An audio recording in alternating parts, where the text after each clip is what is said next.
ئازان و خۆشەویستان ئەمڕۆتان شاد و ئەم کاتتان باش جاریش تر لەگەڵەوەی عزیزان بە پێشکەشکردنی بەرنامەیەشتر لە ڕێگەی کەناڵی هیواوە. ئەمڕۆ هەفتەی 2025 بەرنمێکمان هەیە بەناو کە گفتوگوۆی لەگەڵ هاوڕێم وحید ئەحمەد سەبارەت بە دیاردەی ترامپ و ئاڵ و گۆڕەکان لە نەزمی جیهاد. ئاشکرایە کە هەڵبژاردنەوەی ترامپ بوو دەست بەکاربوونەوەی بۆ جاری دووەم وەک سەرۆک کۆماری ئەمریکا و بڕیارانەی کە لە ماوەی هەش هەفتەی ڕابردووە دەریکردوون سەرچاوی لێکدانەوە و تاوتێکردنی جۆرا و جۆر بوون. بڕیاری وەدەرنانی چەند میلیۆن کارگەری مهاجر بێکارکردنی دەیان هەزار وەک باسەکەن فەرمانبەری ئەمریکا بڕینی بودجێ چەندین پرۆگرامی باربووکردن و دەستگیرۆیی توێژە هەژار و کەم دەرامەتەکانی ئەمریکا، بڕیاری داسەپاندنی گومژی جۆرا و جۆر لەسەر کاڵا هاوردەکان لە وڵاتەکانی دراوسێ لە چین و تەنانەت لە ئەوروپای یەکگرتوو کە هەموو ئەمانە بوونەتە بارێکی سەربار بەسەر شانی خەڵکی کارگەر و کەم دەرامەتی ئەمریکاوە و پێداویستەکانی ژیانی ڕۆژانەی لێگران کردوون. مامەڵەی بێباکانە لەگەڵ یاسا ناودەوڵەتیەکان هەڕەشەی داگیرکردنی ئەم وڵات و ئەو وڵات دەست بە سەراگرتنی ناوچەی جۆرا و جۆر پاکتاوی ڕەگەزی لە غەزە و تەنانەت ئەو بڕیارە کتوپڕانەی کە سەبارەت بە کێشەی ئۆکرانیادای و داواکردنی تەسلیمبوونی بێمەرجی تقریبەن بێمەرجی ئۆکرانیا بە رووسیا و ژێر بەژێر ڕێکەوتن لەگەڵ رووسیا بۆ دابشکردن و پاشەکردنی ئۆکرانیا کە ئەمانە هەموو تەنها چەند بەشێکن لەو بڕیارانەی کە دەرکراون و بڕیاری تریشی بەدوایە دێ و تقریبەن ترامپ وەک کەسێک کە زۆر کەس هەن بە نەخۆش و بە تینووی تیشکنە سەرخستنی ئەبینن ڕۆژانە بڕیاری جۆر بە جۆر دەرەکەوەمانە بوونەتە بابەتی لێکدانەوەی جۆر بە جۆر لە گۆشەنیگای جۆرا و جۆرەوە. بەڵام گرنگی ئەم هاتنە سەرکاری ترامپ و دیاردی ترامپیزم بەگشتی لە ئەمریکا و لە دنیا و ئەو بڕیارانەی کە دەرەکرێەوە و کاریگەریانەی کە لەسەر ئاسی دنیا و لەسەر ئاستی ناوچەکەیە هەیەی وا پێویستەکە کە سەرباری ئەو لێکدانەوانی کە کراوە مەش لە گۆشەی نیگای خۆمانەوە لە گۆشە نیگایەکی چەپ و سۆسیالیستی ئەم دیاردەی لێک بدەینەوە هەوڵ بدەین لە کەنار و گۆشەکانی ورد ببینەوە. بەرنامەمان کردووە لەسەرم بابەتە و چەند بەرنامەمان لە پێشووتر ئەنجام داوە بەرنامەی تریشمان لە دەست لە بەرنامە لە بڵێن نەخشەیە کە بیکەین، بەڵام بە پێویستمان زانی بەو پێیەکە میوانی بەرنامەی ئەمجارەمان وحید ئەحمەد چاودێرێکی سیاسیە سەرباری ئەزمموی دوور درێژی لە بواری خەباتی کۆمونیستی سۆسیالیستیە لە کوردستان و عێراق چاودێرێکی وردبینەوە بە منهەجێکی دروستەوە بۆ دیاردەکانە ڕوانەیە بەو پێمان وا بوو کە لە بری بەرنمەیەک دوو بەرنامە ئەنجام بین. بەرنامەی ئەم ڕۆمان بەشێک لە بابەتەکانی ترامپ و دیاردەی ترامپیزم ئەپۆشێ و حتمما لە بەرنامەی داهاتووە کاریگەریە ناوچەیەکانی کاریگەری لەسەر کوردستان و لەسەر عێراق و لەو ناوچەیەکە ئێمە خەباتی تیاکەین و هەروەها ئەو تێڕوانین و سیاسەتانەی کە بێ بگیرێتە بەر بۆ مامەڵەکردنی ئەم دیاردەیە ئەدەینە بەرباس و لێکۆڵینەوە. لەم بەرنامانەیە من هەوڵەدەم زۆرتر وەکو پێشکەشکار دەرکەوم و هاوڕێم وحید ئەحمەد وەڵامی پرسیارەکانی ئێمە و ئێوە بداتەوە. دیارە هەر ئەوە بڵێم لێرە کە هەر هاوڕێک بێوێ بەشداری ئەم بەرنامەی بتوانێت کۆمنتەکانی لە ڕێگەی فەیسبووکە لە ڕێگەی یوتیوبەوە بۆ ئێمە بنێرێ لەسەر شاشەکە پیشانی ئەدەین و بەپێی وەختی بەرنامەکە و توانەمان هەوڵەدەین کە میوانەکەمان وەڵامیان بداتەوە. داواتان لێکم دووبارە کە نەتان کردووە تا ئێستا کەناڵی یوتیوب کەناڵی هیوا لەسەر یوتیوب لایک و سەبسکرایب بکەن، هەوڵدەن هاوڕیانێکی زۆرتر لە ڕێگەی یوتیوبەوە بینەری بەرنمەکانی ئێمە بن. زۆر گرنگە بۆ ئێمە کە یوتیوب ببێتە ئەو کەناڵەی کە بەرنمەکانی تیاپەخشە بێ و ئەزانین لە کوردستان کەمێک سەختە ممکنە تێچووی هەبێ کە بەرنمەکان لە ڕێگەی یوتیوب بۆ سێکەم، بەڵام لە دەروی وڵات جیاوازیەکی نییە، بۆیە داوا لەسەر جەم بینەرانەکەم کە لە دەروی وڵات سێریان بەرنامەی ئێماکەن لە جبری فەیسبوک کە بەرنمەکانی بۆ کوردستان تیا بڵاوە بێتەوە لە ڕێگەی یوتیوبەوە ئەم بەرنامانە ببینن هەر کۆمنتێکی لێت و بنووسن وەکو ئەوەی کە لە فەیسبوک ئەنووسێ ڕاستەخۆی ئێمە لە ستۆدیۆ ئەیبینین و هەوڵی وەڵامدانەوە و نیشاندانیان ئەبین بەرحاڵ لەوە زیاتر ئەم پێشێکی درێژ نەکەمەوە لەگەڵەوە بە خێرهاتنی هاوڕێی خۆشەویستم وە دەحمەد کەم زۆر زۆر سپاس کە ئامادە بووی بۆ ئەم بەرنامانە لەگەڵ منابی بە ئومێدیەوەی گفتگۆیەکی بە پێزمان هەبێ زۆر زۆر سپاس و دەسەکان خۆش بە شەماڵ گیان و ڕێزمای هاوڕێگیان زۆر مەمنونم هیوادارم سەرکەوتوو بین و ڕێز و خۆشەویستیشم بۆ هەموو بینەران و بیسەران هاوڕێمە لەوە دەست پێ بکەین گەلێک بابەتی دیاردەی ترامپیزم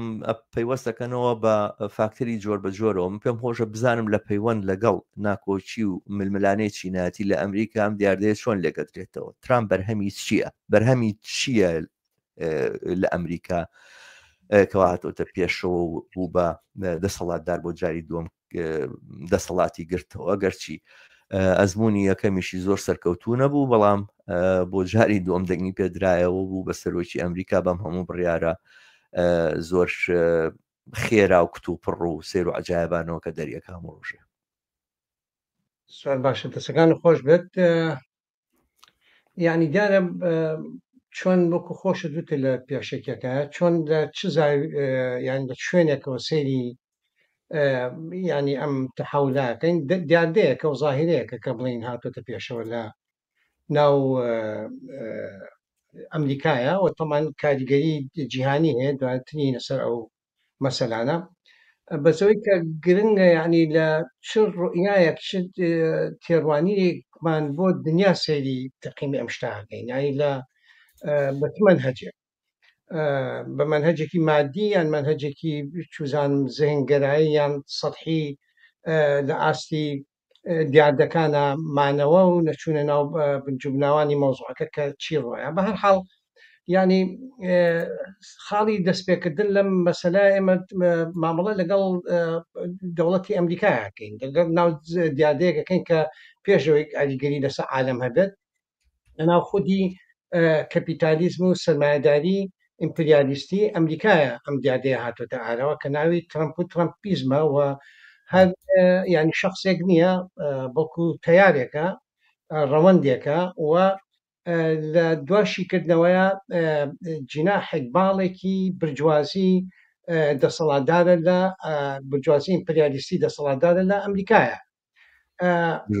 ئەم باڵە چییە لەباری حتا موقعەتی اقتصادی و ئابووری و ینی پایەگای لەناو خودی سیستمەکە ئەمە باسێکە کە ئەتوانێت قسەی لێ بکرێت باسێکی کەشەوەی کە ئەم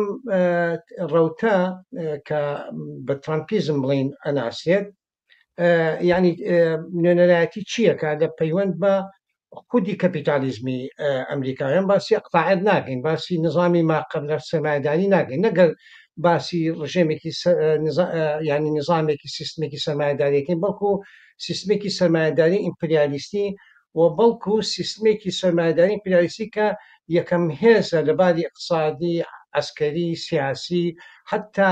سەقافی و کەلتوری ینی ئایدۆلۆجی برجوازی هەیمەنی لەسەر عالەمە باسی ئەماکەین ینی باسی دیاردەیەکەکەین لە وڵاتێکی بەم شێوە و بەم مواسەفاتە ئەگەر بگەڕێینەوە سەر ئەسڵی مەطلب ینی ترامپ وەکو باڵێکی برجوازی لە ینی کاتێک یانیەوە لە تاریخی شەهر وایە کاتێک باڵێکی برجوازی دەسەڵاتدار ئەتوانێت یعنی سیاست و پرۆژەکانی بەرێتە پێشێ بە دەرەجی ئەساسی کە ئیلا حەدی بەنەوەک وەڵام بێ بە بەرژەوەندەکانی کوردی سەرمایی کۆمەڵایەتی لەو سیستمەیە ناتوانێت هەروە بەشێکی هینەکەی خۆی بێ ئەبێ ئیلا قابلە پەیوەندێکی هەبێ بە بەرژەوەندەکانی خودی سەرمایی کۆمەڵایەتی و سەرمایی ئیمپریالیستی بەگشتی ئەمریکی سەرمایی ئەمریکی اینجا ئەتوانێت بڵێن مانا و حتا گیانگیری و شمولگیری هەبێەوە کول بڵین لە وڵاتەکەی خۆیان ئەمە خاڵێکی زۆر گرنگە کابێ ئەوە دەستنیشانکەین دوو باشە ئەگەر ئەمە وایە ئەگەر ئەبێ ینی نوێنەرایەتی کولی سەرمایی کۆمەڵایەتی بکە کابوو ئەم شتە گشتی کە ئەو تعبیری لەکە بە چی قیاسەکەی تۆ لە خودی سیستمی سەرمایه‌داری ئێمە وەکو مارکسیستێکە تەحلیلی سەرمایە و حرەکەتی سەرمایەکەین لە پەیوەند بە قوڵبی مزار دێواتوانێت ئەم خاصێتە گشتی وەرگێ هەر ئەوە یەکە بەنامەیەکی معەنە هێنێ بەڵکو لە پەیوەند بە طبقەی کرێکار بە چینی کرێکار بە گشتی کە هەموو توێژ و توێژەکانی دەوروبەری چینی کرێکاری ژەگرێتەوە یعنی لە پەیوەند بە سیاسەتێکەوە کە تەرخێکە لە بەرامبەر چینی کرێکارە ئەتوانێت ئەم خاصەتە گشتی نوێنەراتی سەرمایە گشتی بکە ئەم دووسێ نقطەیە بەڕای من زۆر زۆر گرنگە کە وەکو سەرەتا ئێمە لەسەری حرەکەتکەین ینی بۆی کە بزانین چۆن تەحلیلی ئەم دیاردەیە بکەین ئەمە لایەنێکی کەیکە زۆر گرنگە تەمان یعنی ئەگەر تۆ ملاحەزەکەی ینی ئەگەر بە شێوەیەکی زۆر زۆر گشتی سەیری زاهیرەی ترامپکەی و حتا سەیری زاهیرەی بڵێن نیۆفاشیزم کەیت لە ئەوروپا و لە ئەوروپای غەربیش یعنی وەکو چەندە ڕاضیاتی عالەم مشتەقی دووهەمی نیۆلیبرالیزمە یعنی جارێکی کە نیۆلیبرالیزم بە نوعێکی کە تەحقیق ئەکاتەوە پێشەوەی هیچ شتێکی کە بێ پێشەوەی حتا بەرامبەر من لێرە بڕات بگرم هاوڕێم وایە سێ فکری خۆتی بیر نەچێتەوە بەڵام زۆر کەس هەن ئەم شتانە بە گژیەکە کەن ینی یاڵێن مەسەلەن نیۆلیبرالیزم بە جۆری لە جۆرەکان تەقسیمکردنیشی بڵین ئیتنیکی یاخود گروپی دەسەڵات و هایرارکی سەرمایهداری تایە ینی ڕاستە کۆمەڵگەی سەرمایهداری هێشتا لە پلەبەندی ڕزگاری نابێ بەڵام بە پێی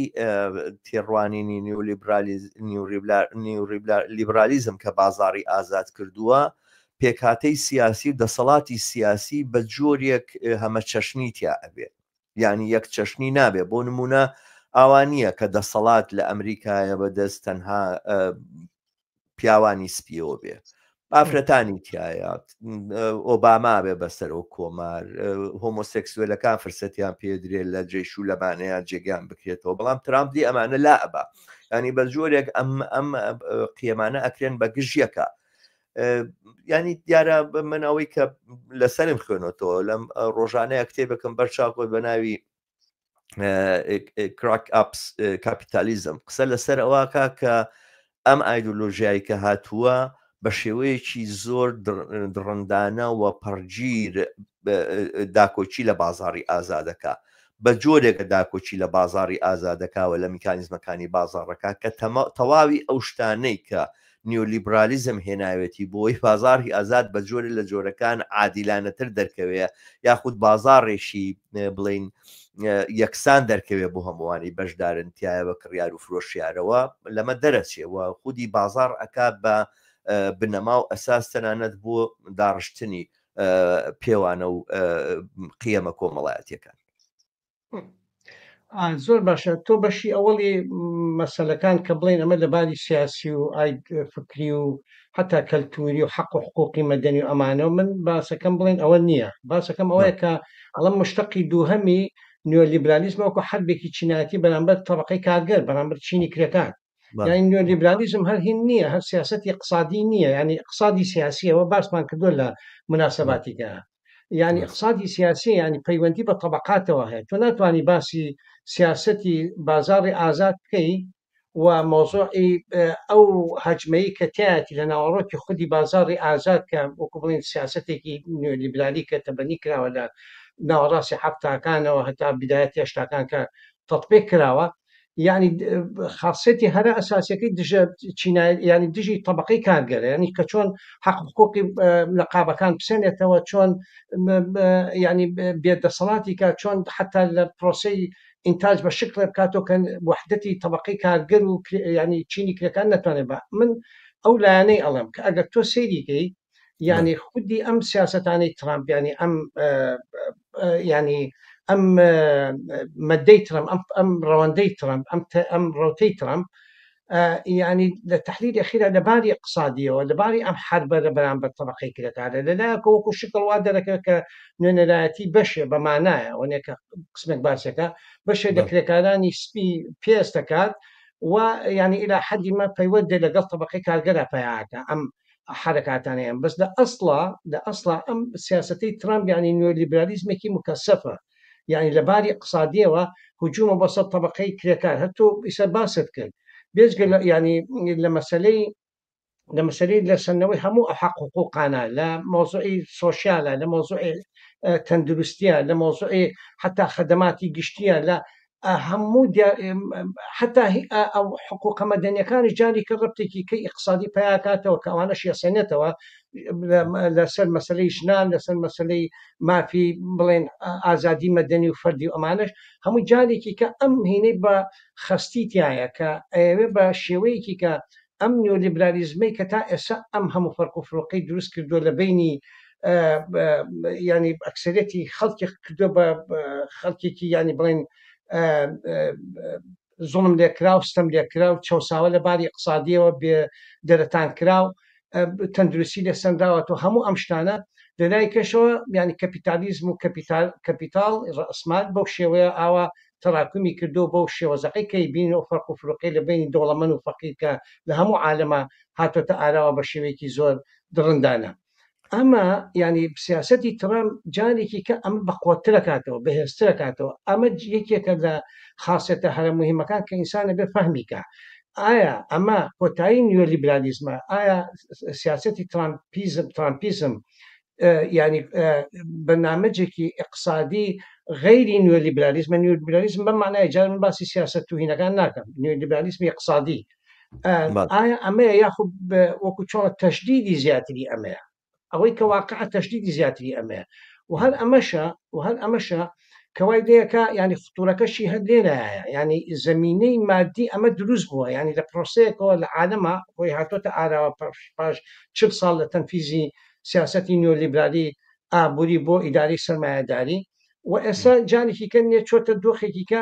بۆ بە تیاری ترامپیزم جەباب گەڕەوە بۆ نقطەی ئەسڵی ئەوەی کە لە پەیوەند بە کۆمەلگەی بەری ئەمریکیەوە ینی ئەم جناحی ینی باڵی ترامپیزم وەکو خۆ دەزانیت ینی وەکو سیاست وەکو ڕوتێکە مەوجود بۆ لەناو ئەو کۆمەلگەیە ئەمە تیارێک بوو ڕوتێک بوو لەناو خودی حیزبی جمهوریە ینی حتا توانم بڵم لاوەکیش بوو زۆر قوت و ئەوەی نەبوو بۆ شێوەیە حتا لە دەوری یەکەمیشەوە بەم شێوەیە نەبوو بەڵام ئێستا بەجارێ نەک هەموو حیزبی جمهوری کە قتاعێکی گەورە و جناحێکی زۆر زۆر گەوری برجوازیە لە ئەمریکایە بەڵکو ئەتوانم بڵم بەشی تریش ئەجنحەی تریش ینی باڵەکانی تری برجوازیش نییە کەوتۆتە ژێر سای ئەم حرەکەتەوە اینجا بێجگە لەمانە هەمووی ئەمە یانی وەکو لایەنی سیاسی ینی بۆ بە تاریکی سیاسی دەباری پەرلەمانیەوە کە قوتی هەیە من حەزەکەم لێک نمونە بێنمە بۆی ئەوە وازەحکەم لەناو حیزبی محافظین لە بەریتانیا ریفۆرم ینی وە ریفۆرم یوکەی پێڵێن یانیوانی نایجل فەرەج ئەوان ئەوانم ینی عناسب بوون لەناو حیزبی کۆنسەرڤەتیڤ بوون لەناو حیزبی محافظین نبوون باشە بەشێکی زۆرە ئەمە وردە نمووی کرد هاتنە دەرێت چۆن ئەو حیزبیان دروست کرد ئێستا بەنسبەت ینی حیزبی محافظین إلى حد ما هەرمایەوە بەشێ لە سیاست و هینە ئەستەکانی مایەوە کوتیارێکی ئەسیلی بڵین برجوازی ئەوان هاتنە دەرێت ئێستا لە ئەمریکا بەعکسەوە یعنی ئەو ئەمە کەوەکو تیارێک وەکو فەرعێک لەناو خودی حیزبی جمهوریا بووی سە بوو بە کولی حیزبی جمهوری ینی یەک بەشی گەورە لە برجوازی ئەمریکی خەتی ترامپە ئەمە بێجگەلەوە لەباری اقتصادیەوە لەباری ئەو کوتلە ئەو کوتە اقتصادیە خو بڵێن ئەو فئە اقتصادی کە ئەو فئەی سەرمایە ئێستا تۆ سێری کرد لە ئیلۆن ماسک و هەموو ئەوانەی هایتێکەکان هەمووی لەگەڵیان باشە ئەوەی ینی هێنی پترۆل ینی سەرمایهداری سەرمایی گەوری پترۆل ئەینە شدەوەی کە دژی ئەو دژی هەموو کە پیانن ئۆلیگارشەکان بەهەرحاڵ ئۆلیگارشی مالی ئۆلیژگاری های تەکنیک هەمووی لەگەڵیایەتی ینی کابوو بە معنای ئێستا تقریبا حتا زۆر پێویستی بەوەنی ئێمەوە ڕوونکەینەوە چەنە مەساڵحی سەرمایی کولی وڵاتەکە ینی تعبیرێکە سەرمایی کۆمەڵایەتی بە معنای حتا وەکو بە شکلی فیزیکیەکەشی ئەو تعبیرەی لە خۆی نیشانەوە ئەمە لایەکی کە من حەزەکەم یەکشت بڵم لەم مۆریدا زۆر زەڕورە بۆ مارکسیستەکان بەڕاستی من خۆشم ینی خۆم جارێکە گەڕامەتەوە بووی ینی بڕۆ ینی سەباتی چینایەتی لە فەڕەنسا ئەوەی مارکس لەگەڵ هاژدی بڕۆمێر بخوێنینەوە کەی خوێن دۆسێرەکە ئەمە وەکو لەوحەیەکی تکراریە بەڵام بە شکڵێکی کەی زۆر خستن طبعا ظروف و زمانێکی کەیا و لە تەطورێکی تەکنۆلۆژی هائیلا و إلى آخره يعني لە برجوازی ئەم فئەیە لە برجوازی کە دەسەڵاتی دەوڵەت دەگرێ بەدەستیەوە يعني کۆڕاپتێکە يعني عینەشت بەکارێنێتەوە بۆ بەقۆتکردنی ئەم فئەیە کە لەگەڵ یادی ئەوە لە تەجروبەی 1970 بەنسبەت مەصرفەکانەوە لە فەڕەنسا ڕوویە و مارکس زۆر جوان بەحسیەکە عینەش سیرەکە ئەم هینە لێرە تکرار دەبێتەوە ئیسا بڕۆ هەچی مقاولات و هەچی شتی لۆکژەریە يعني تقریبا بۆ ئەم فئە اقتصادی معەنەیە ئەمە خۆشی سیادەی کردو بەسەر دەسەڵاتی سیاسی لە ئەمریکا اینجا من ئەو عناصرانە کە هەمووی بێکەوە يعني کۆ بکەینەوە هاوڕێ شەماڵ يعني سیرەکەی دەبانی يعني وەکو جناحی ئەوە تهدیدکەین وەکو باڵێک لە باڵەکانی بۆرجوازی و فئەیەکی سەرمایە نەرایەتی کولی سەرمایی کۆمەڵایەتێکە ئەمە وازحە لە کولی ئیشەکە ئەمە لایە لەلایەکی کەشەوە بەرنامەکەی بەرنمەیەکی تەشدیدکردنەوەی زیاتری ئستیهادی يعني شەوسانەوەی چینی کرێکار و لێسەرنەوەی حەق و حقوقەکانیەتی وەجاری کە بەمانایە تەشدیدکردنەوەی نوێ لیبرالیزمی ئابوووریە لێرە شتێکە هاڕێجان من پێ خۆشە تۆزێ لەسەر ئەمە شتە بە دەقیقی ئەزانین تەشدیدکردنەوەی ستەم و شەوسانەوە لەسەر چینی کارگەر و ئەوانە بەبێ ئاڵ و گۆڕ پێدانی تەواوی ئەو بەهایانەی کە لە 150 تا 100 ساڵی ڕابردووە جێگیر بۆ تەسبیت بۆ ئەوانە ناکرێ زانی باسەکە ئەوەیە ینی ئێمە لە دۆخێکین و ئەوانە خەڵک ئەوانەی کە سەیری سەرمایه‌داریەکەن وەمانە نابینن زۆر کە سەرمایه‌داری وا بینێ کە سەرمایه‌داری ینی ئازادی سەرمایه‌داری ینی مافی مرۆڤ سەرمایه‌داری ینی دیموکراسی سەرمایه‌داری یعنی ئەوەی کە تۆ بە بارەزی خۆ قسە بکەیت و ڕەخنە بگریت و نەخرێتی زیندان و ئەمانەوە ئەم تەسویرە لەسەر سەرمایه‌داری پیاکراوە ئەمە بەرهەمی 100 ساڵی ڕابردووە بەرهەمی 100 ساڵێکە کە چینی کارگەر بە خەباتی خۆی کاپیتالیزمی مۆدێرنە کرد یعنی ئەوەی کە پێوتێ مۆدررنیزم ئەم سەردەما ئێمە تەسویرێکی وامان هێمە مۆدررنیتی سەرمایه‌داریە ئەم مۆدررنیتی سەرمایه‌داریە لەو جێگایانە کە شتێکی بە قازانجی بە شەرتایە بە شەقی چینی کارگەر ئەمە بە سەرمایه‌داران کراوە ینی نازانمەگە کەسێک بڕوە بۆ نمونە تاریخی بەریتانیا لای ئێوەوانە ئەگەر کەسێک ئێستا باسەکە ئۆلیگارشەکان هاتن دەسەڵاتیان کرد لەگەڵ لە ئەمریکا ئەمە لەگەڵ کاپیتالیزمان نایەتەوە مثلەن ئەو نووسەرە یۆنانیە هەیە باسی دەرەبەگاتیەک ئەڵە دەرەبەگاتی زیین بۆ تۆ ئەم ئۆلیگاشیانە هاتون بوو دەرەبەت وەک ئەوەی کە بۆ نمونە شەریکەی هندی شەرقی کاتی خۆی دەسەڵاتی زۆرتر نەوە دەسەڵاتی دەوڵەت و دەنانن لە دەسەڵاتی مەلیکیش لە بەریتانیا ئەخر شەریکەی هندی شەرقی وەسیلەیەک بوو بەدەست بۆژوازی بەریتانیاەوە بۆ داگیرکردنی وڵاتان شەریکە بوو کۆمپانیا بوو هێزی چەکداری هەبوو جێشەکەی لە جێشی بەریتانیا زۆرتر بوو دنیای داگیرە کردومان ئەمە بەسمەوەیە ئەم تێڕوانینە لەسەر کاپیتالیزم کە سەرمایه‌داری یعنی مۆدررنیتە و یعنی ئازادی و یعنی مافەکانی مرۆڤ و یعنی ئەم پێوانانە یعنی حدودی دەوڵەتەکان بۆ نێبی بەزێنی بۆی نییە نەتەوەیەکی کە بچەوسێنێتەوە ئەمانە کراون بە مەواسیق هەموو ئەمانە لە ماوەی 100 ساڵی ڕابردووە بەشێک بە شەقی چینی کارگەر و ئەو ئیسلاحاتانەی کە لە ئەوروپا فەرزکراوە وای لێ هاتوو لە ئاسی دنیای ئەم پێودانگانە هاتوونە پێشەوە ئەمڕۆ جێڕانەوەی چینی کارگەر بۆ بەردەداری بۆ کۆیلایەتی و دەست بە سەراگرتنی هەموو ئەو دەستکەوتانی کە بۆ چینی کارگەر هەیە بەبێ ئاڵوگۆڕێکی ڕیشەیی لە سیستەمی سەرمایه‌داری خۆیان لە بەهاکانیا بە وجود نایەت و ئەمە بەشێکی ئایدۆلۆژی گرنگی ئەم پرۆسیسەیە کە ترامپی هێناوەتە پێشەوە کە ئێمە پێویستمان بەوەیە دیقەتی لێ بگرین ینی باسەکە وانە پێمان وابێ ئەمە قۆناغێکی کتوپڕە ینی قۆناغێکی کاتیە ترام چەند ساڵێک لەسەر دەسەڵاتە دوای 4 سەکە دەسەڵاتی بەجێش دوای چی لێدێ بن وای ئەبینم کە ئەو ئاڵوگۆڕانەکە ڕوویداوە بە جۆرێک ڕیشەیە کە دوای ترامپیش ئەمانە ئیدامە پەیاکە ینی سەرمایه‌داری لە ترامپا پەشیمانە تەنانەت لە شۆڕشی فەڕەنساش بە جۆرە لە جۆرەکان نازانم دو ئاگاداریەوە هەیە بەشێک لەو تەیارانەی کە دیفاع لە ترامپەکەن ئەیانەوێ پاشایەتی بگەڕێتەوە ئەمە شتێکی نییە نوکتەیەک نییە مەجموعەیەک لەم ئۆلیگاشانە کە تۆ نایەنەبەی مەسەلەن منهەجێکیان هەیە بۆ جێڕانەوەی پاشایەتی ئەڵێن دیموکراتیە تەرە کتێبە کە باسم کرد کاپیتالیزم ئەڵێ دیموکراتیت لەگەڵ بازاری ئازادا نایەتەوە. دیموکراتی ینی دیکتاتوریەتی هەژارەکان، یعنی ئەوەی هەر فەقیر و هەژار و ئەوانە ئەچن دەنگەدەن و ئەوانە هەڵێ بژێرن چێین بێ. ئەمە بەکەڵکی سەرمایهداریەک نایە کە بێ بچێتە پێشەوە گەشە بکە. ینی ئەم ئۆلیگارشیانە ئایدۆلۆژیاچیان هەیە بۆ هەڵوەشاندنەوەی تەواوی ئەوەی کە پێوترێ دیموکراسی بۆژوازی و ئێمە ئیدامە پێیاکە. ینی لە شخصی جیدی ڤانسا زۆر بەرجەستەتر دەرەکەوێت تا ئەوەی کە لە ترامپا دەرەکەوێت. من ئەمە وەکو تاقیبێ لەسەر مشکام جەن بە ئایدۆلۆژی گرنگە، ئەمە ناکرێ هەر بەوەی کە ئەمە تەبەقەی سەرمایهداریە ئاوا ئیکتیفا بکەین، نەبێت تۆزە ورد بینەوە لەسەرەوەی ماهیەتەکانی ئەمە ئایدۆلۆژیا چیەکە خەریکە باڵا دەستە بێ لە ئاسی دنیا، لە ئاستی ئەمریکا دووبارە لە ئاستی دنیاش. من ینی بە تاوی لەگەڵ قسانی تۆ ویستم ئەوە تاواکەم بەڕاستی من ویستم ئەبزێتی هینەکە دروستکەین بۆ مناقەشەکە، ینی ئەو خۆی وایە، ینی ئەوەی تۆ ئیسم من ینی ئەم بەشەی دووهەم، ینی من کلەن متفقم لەگەڵیان. ئەم بەشەی دووهەم ئەوەیە، یعنی ئەم بەشی دوم ئەوەیە لە دوو سێ لایەنەوە بێ مەسیریکە. یەکیان ئەوەی فعلەن ئەو دەستکەوتانەی کە تۆ باسی کرێت بێ هەمووی وەربگیرێتەوە، بەشێکە لەم پرۆسەیە، ینی بەمە ئەماکات، ینی درێجیان نابێتەوە ئەم لایەنی هجوومە ئایدۆلۆجی و کەڵچەری و سیاسیە و حتا هەستنەوەی حقوقی سیاسی ژیانی وەنێ بڕۆ بە ئیسلاح دەچێ و یەکێکە ئەتراسکانی ئەیگرێت و هینە نێرێتەوە وەڵحاصل ئەوانەش مەسەلمانە هەمووی بەشێکن لەم هجوومە. بەڵام ئەم هجوومە یەک نقطە زۆر گرنگە، ینی ئیسەکە زۆر زیاتر باسی ئەم لایەناناکەم لایەنە ئایدۆلۆژی من بۆیە زیاتر ینی تەرکیزەکە مەسەر ئەو لایەنەی کە بتوانانی محتەوا هینێکی بینێ، ینی ئەرزیەتێکی بینە کە بێزە بە چۆن ئەم دوانە بەیەکەوە خۆی ئەو ئەگەر یعنی لەگەڵ ئەو هجوومەیە کە جارێکی کە بۆ معالەجەیم ئەزمەی کەپیتالیزم کە پیاتی پەڕێ لە عالەمە و لە ئەمریکاشە ئێستا پیاتی پەڕێ، یعنی لەباری اقتصادیەوە کە ئەم حەدێنێتە ئاراوە، بەڵام لە هەمان کاتی ئەبێ ئایدۆلۆجی لەگەڵا بێ سیاسیان حقوقەکان بسێنێتەوە، بێ دەریتۆڵێ حتا بیشی گەڕێنەوە باسی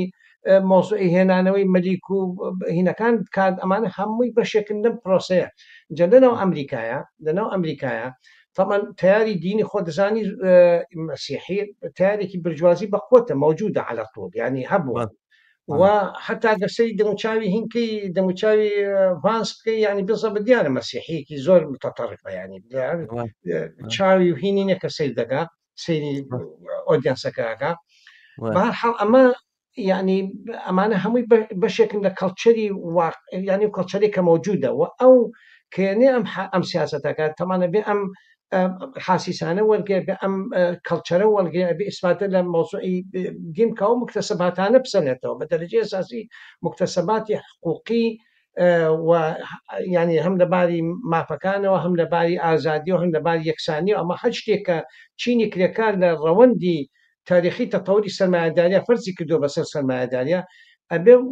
هینیکە ینی سەحبی کاتەوە اینجا ئەتوانم عملیە بەرێتە پێشە اینجا ئەمەیە خۆی مشکلەکە. ینی بەڵام من ئەمریکا ئەوەی کامێ تاکیدی لەسەرکەم، یعنی ئێمە وا نەزانین کە ینی ئەمە نەفیکردنەوەی هینە، ینی وەڵ کچۆم بڵێ زۆر کەسەڵە بازاری ئازاد نەما، یان هین نەما نیۆلیبرالیزم نەما ئاوا باسەکەن ئەڵێ نیۆلیبرالیزم نەما لەبەر ئەوەی گلۆبەڵایزیشن نەما، وایە گلۆبەڵایزیشن نەماوە، ینی بیسە بۆ بە حەلبی اقتصادی لە بینی کەپیتالیستە گەورەکان، ینی بڵێن سەرمایهداری عەلەقەل غەربی و هەموو وڵاتەکان تقریبا شتێکی لەم بابەتە بۆ خەریکە بێ بەڕەوەندی زاڵ. بەڵام سیاسەتی دژایەتی ئابووری ستەمکاری بەرامبەر تەبەقەی کارگەر وە زیاتر لێسەنەوەی حەقەکانی وە زیاتر ئەم حربە چینایەتی بەرامبەر چینی کرێکار و لەباری اقتصادیشەوە، ینی تۆ ناتوانانی ئەزمەی سەرمایهداری جاریکە بخەیتەوە سەر بار لەکوێوەی هێنی ئللا جاریکە بەبێ سروفی چەسانەوەی چینی کرێکان زیاتر کە ئەمە مەبدەئێکی بەسیتی مارکسیستیە و حقیقەت پیشانە هەموو ڕۆژێ، ینی حقیقەتەکەی دەرەکەوێ هەموو ڕۆژێ، ینی ئەم باری ئەزمەکە ئەبێ لەسەر سەری چینی کرێکانە بشتێنەوە تەمەنە بێ حقوقی لێبسەنێتەوە، ئەبێ هەموو مافە مەدەنیەکانی لێبسێنێتەوە و شەقیکە شەقی سپوفیکە ولا تحلیلی ئەخیرا اینجا ئەتوانێت ئەم بەنامەجە اقتصادی بەعام بێتە پێشەوە. تقریبا ئەم پرۆسەیە لەناو ئەمریکا پەیوەندی ترامپ، ینی من چمۆ سەر ئەسڵی نقطەکە پەیوەندی ترامپ و تیاری ترامپیزم، ینی بۆ قەدەرە ئەتوانێت نوێنەراتی کولی ئەم مەساڵح سەرمایهداریە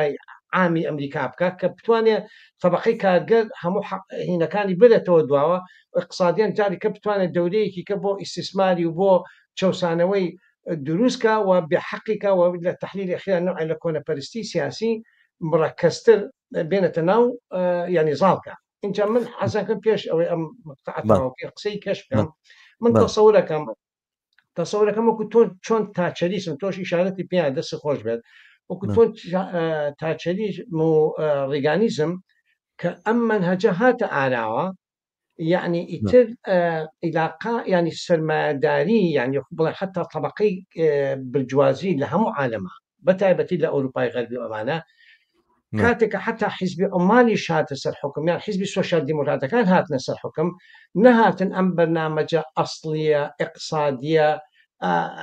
هێرشبەرەی تاچەریزم و ڕێگانیزم بۆ سەر طبقەی کارگەر و بۆ سەر بەشەریەت وەلانێن بەعکسەوە لە ضمنی ئەمە هاتن حرەکەتیان کرد تۆ قسە مەشهورەکەی تاچەری بیستووە کاڵە یەکێک لەو ئینجازانەیەک لە حیاتما کە فەخری پێوەکەمەوەی کە تۆنی بلێرم دروست کردووە تۆنی بلێر کە حیزبی عمالە باشە قایدی حیزبی عمال بۆ هاتە چی بەرنامەی اقتصادی بەزیاوە تەنفیز کرد ینی تاچە ئەینەن شت ئەم ڕەوەندەکە ئیسە دەستی پێکردو من ئەوەیە ئەو نقطەی تەکیسکە مەسە ئەو ڕەوەندێکی ئیسە دەستی کردو بە ناوی ترامپیزم و ئەم حرەکەتە نیۆفاشیستی کە لە عالەما هەیە ئەمە یعنی ئیتر برجوازی ناگەڕێتە دواوە تۆشی شارەتی پیان ناگەڕێتەوە دواوە حتا ئەگەر ئیسلاحاتێ بێ حتا دوو ڕۆژی کە حیزبی دیموکرات بێتەوە سەر حکم ینی لەم هینابی باتەوە ئەچێتەوە سەر ئەرزێتێک کە ئەسڵ ئەم ئیجازاتانە بەدەساتەوە بۆ چینی بورجوازی دقیقا ناگەڕێتە دواوە بەڵام بەو ئالیەتە ئاساییەی سیستەمی دیموکراتی ناگەڕێتە دواوە بەڵام بە هێزی چینی کارگەرە گەڕێتە دواوە جا من لێرە خۆی ئەم مەسلێ زۆر ارتیباتی بۆ هەیە کە باسەکە لەسەر ئەوەیە کە ئێمە ئەڵێ ناگەڕێتە دواوە ئاوانیە خەریک بین لێرە با قسێکی ئاوا بینیش بکەین هاوڕێم وایە زۆر جار ئێمەمانان چەپەکان لە لێکدانەوەی دۆخەکانە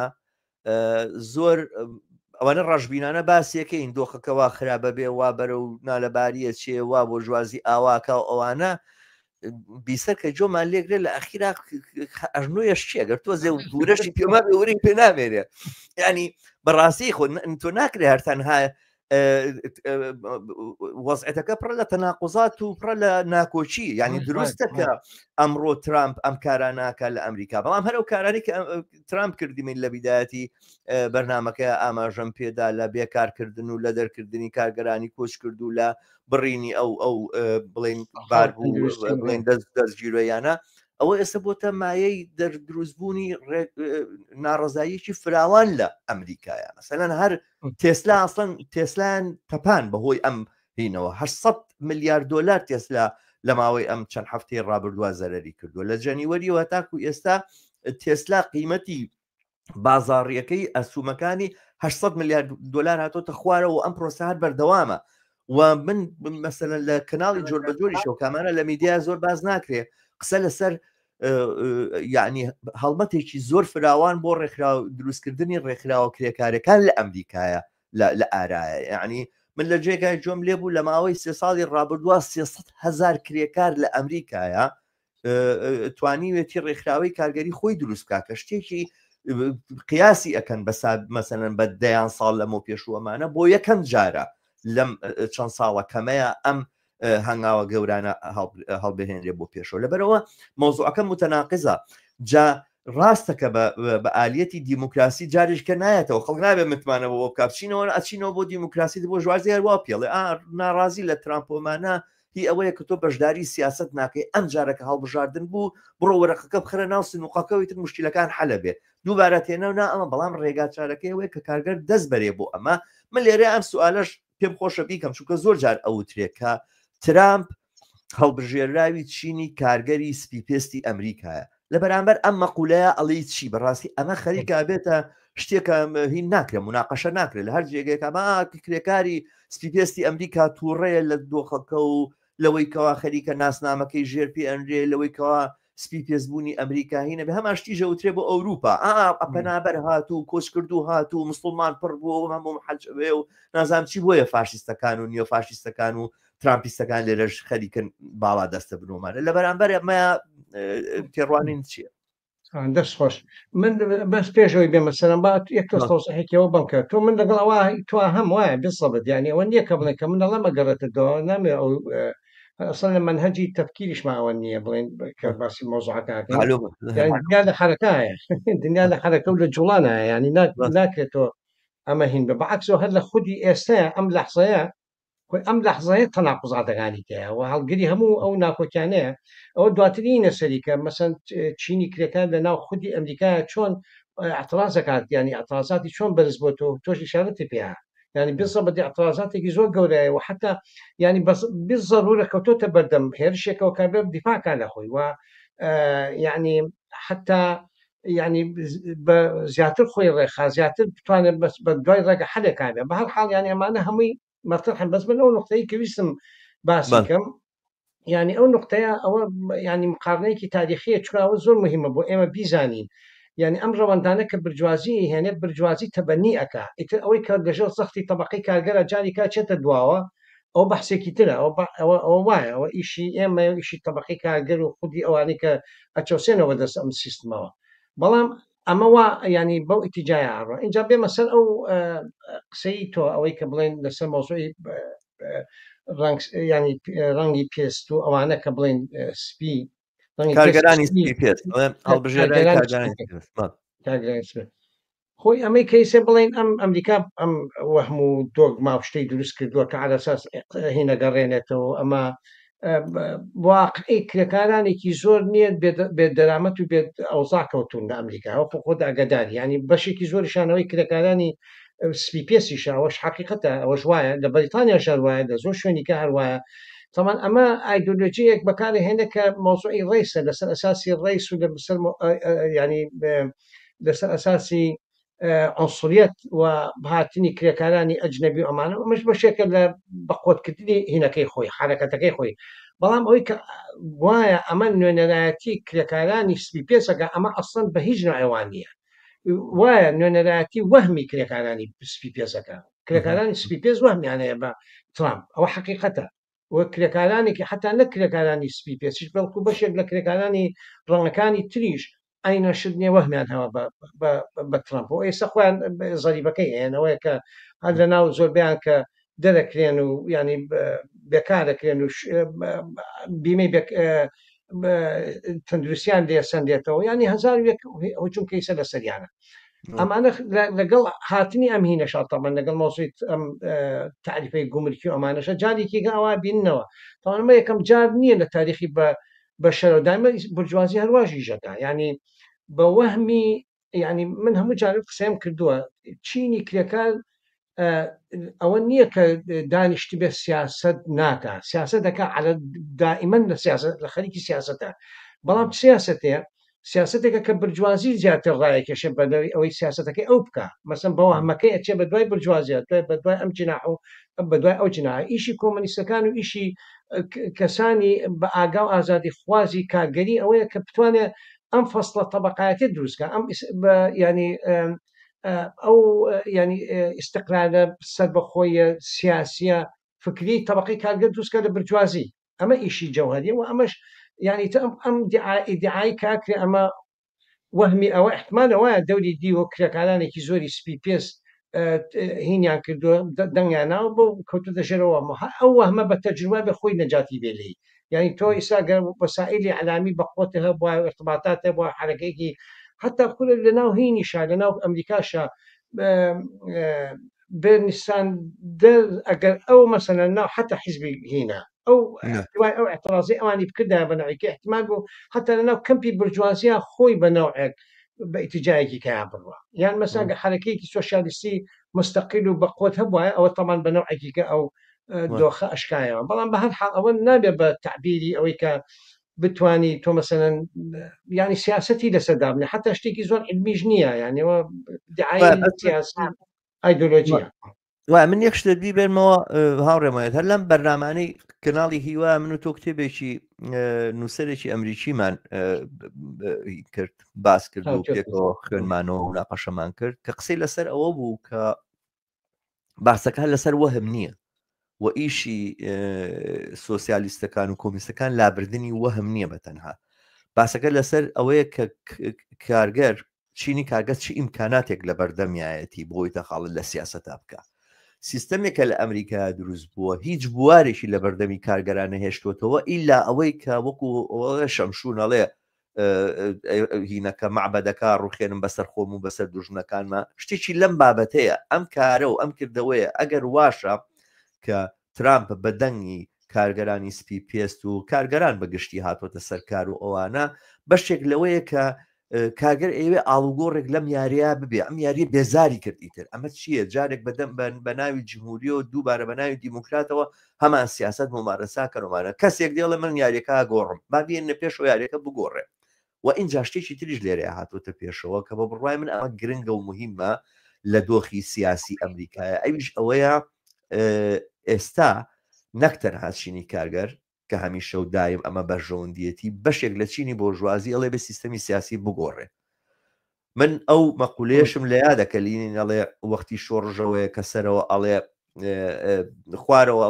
لەوە زیاتر قوبوڵنان کەم و سەریشەوە ناتوانێت بەڕێوەی بێت و کارگەریش ڕێکخراوە شۆڕژ ڕوئەیە مەڵام تعبیرێکی تریش هەیە بۆ ئەماڵێ و کاتانەی کە بەشێک لە چینی سەرمایهدار لە سیستەمەکە ناڕازیەوە ئێوێ ئاڵوگۆڕیتیا دروست بێنێەوەوانە ئەو لە حەزاتانەیە کە ئیدەی شۆڕ لە ناو چینی کارگەریشە پەرە پێدرێ من وازانم ئەمەی کە ئێستا ئەمەی بینین لە ئەمریکایە ڕاستە ئەم پەلاماریتایە و ئەم هێرشێتایە بۆ سەرچینی کارگە بەڵام وەڵامەکەی هەر بە تەنها زیادبوونی کەمیەتی ئەو ڕێکخراوە کارگەرانە نییە کە خەباتەکە بەرنە پێشەوە و هێنانە مەدان و هەڵگرتنی ئاڵای ئاڵوگۆڕێکی شۆڕژگێڕانەیە لە سیستمی سەرمایهداریە یانی دیژە سیستم ینی تۆ ئێستا ئەوەی کە ینی حزبی دیموکرات و لیبرالەکان بە گشتی ینی س تۆ بە قسەیان لەگەڵاکە ئەڵێ ئەمە خۆی 4 ساڵە خایەنێ کێشە نیوەکو چۆم لێ با هینکەین بە خۆمان بگرین وەحاصل ینی یان 2 ساڵی کە 2 ساڵی ماوە بۆ ئەوی هینی ناوەڕاست بڵێن انتخاباتی تێمی پێڵەن ناوەڕاست ئەمانە ینی قسەکان واکەن بەس ینی حقەتی شتەکە ئاوەها نییە ئەسمەکە خۆی مۆجودە و ینی هینەکەش مۆزوعەکە ینی خودی ئاعتراازەکە بەرامبەر خودی لیبرالە ینی ئەم سیستمی لیبرالی کە تۆی سێژ باسی بۆ کرد ینی کە مەسەن حزبی دیموکرات و ینی کولی و سیستمی کە تا ئێستا هێنا بۆ ینی بڵێن سائیدە لە غەربە ئەم هاتووە شتێکی کە تەرحەکە ئەمە خۆی لە ئەسڵا ئەگەر حرەکەیەکی شۆڕژگێری کۆمەنیستی و کۆمەڵایەتی لەناو وڵاتەکە بەهێز بێ ئەمە بە نەوعێکی کاکات تەمان ئیکا بە دژی سیستمەکە بەس ترامپ بە دژی سیستمەکە نایکە سیستمەکە ئاڵوگۆڕ پێ بکە بە دژی خودی هەمان ئەو چینێکە احترازەکەیەکە احتیوای ئاعتراازەکەی ئەویژەکە یعنی ئەمە حقیقەتە ینی کە سێری ظاهیرەکەکەی کە کوردیانی سەیری دیار دەکاکە هەر ئەمەیە ینی لە دواشی کردنەوەیە ترامپ ناتوانانی تۆ دیاردەی ترامپ بە بێت چینی کرێکار بەبێ پەیوەندی بە چینی کرێکارەوە نێ هینکەی ینی حاڵی بیلی ئللا ئەبێ ینی ئەنتیتێزی ئەوە شتێکەکە کە ئەو بەرەتە دواوە ئەو تەحقیقە ئەجا ئەمە زۆر گرنگە اینجا ئەمە لایەنێکی کەشوەیە کە ینی لە هەمان کاتە کە تۆ ئەچیتە خاڵی ینی مەرحەلەیەکی انتقادی کە ترامپە یعنی تۆ مرحلەیەکە بەجێشتووە کە لیبرالە لیبرال یان بەرسبە چینی کرەکان و کۆمەنیستەکانەوە مەقساگەم لیبرال ئێوە بیگەڕێنەوە بۆ دۆخەی خۆی بەس تۆ ئەمە بە تاریخ ینی هەر دوو معنای هەیە ئەو چوونەیە کە تۆ چۆتە دۆخێکیگە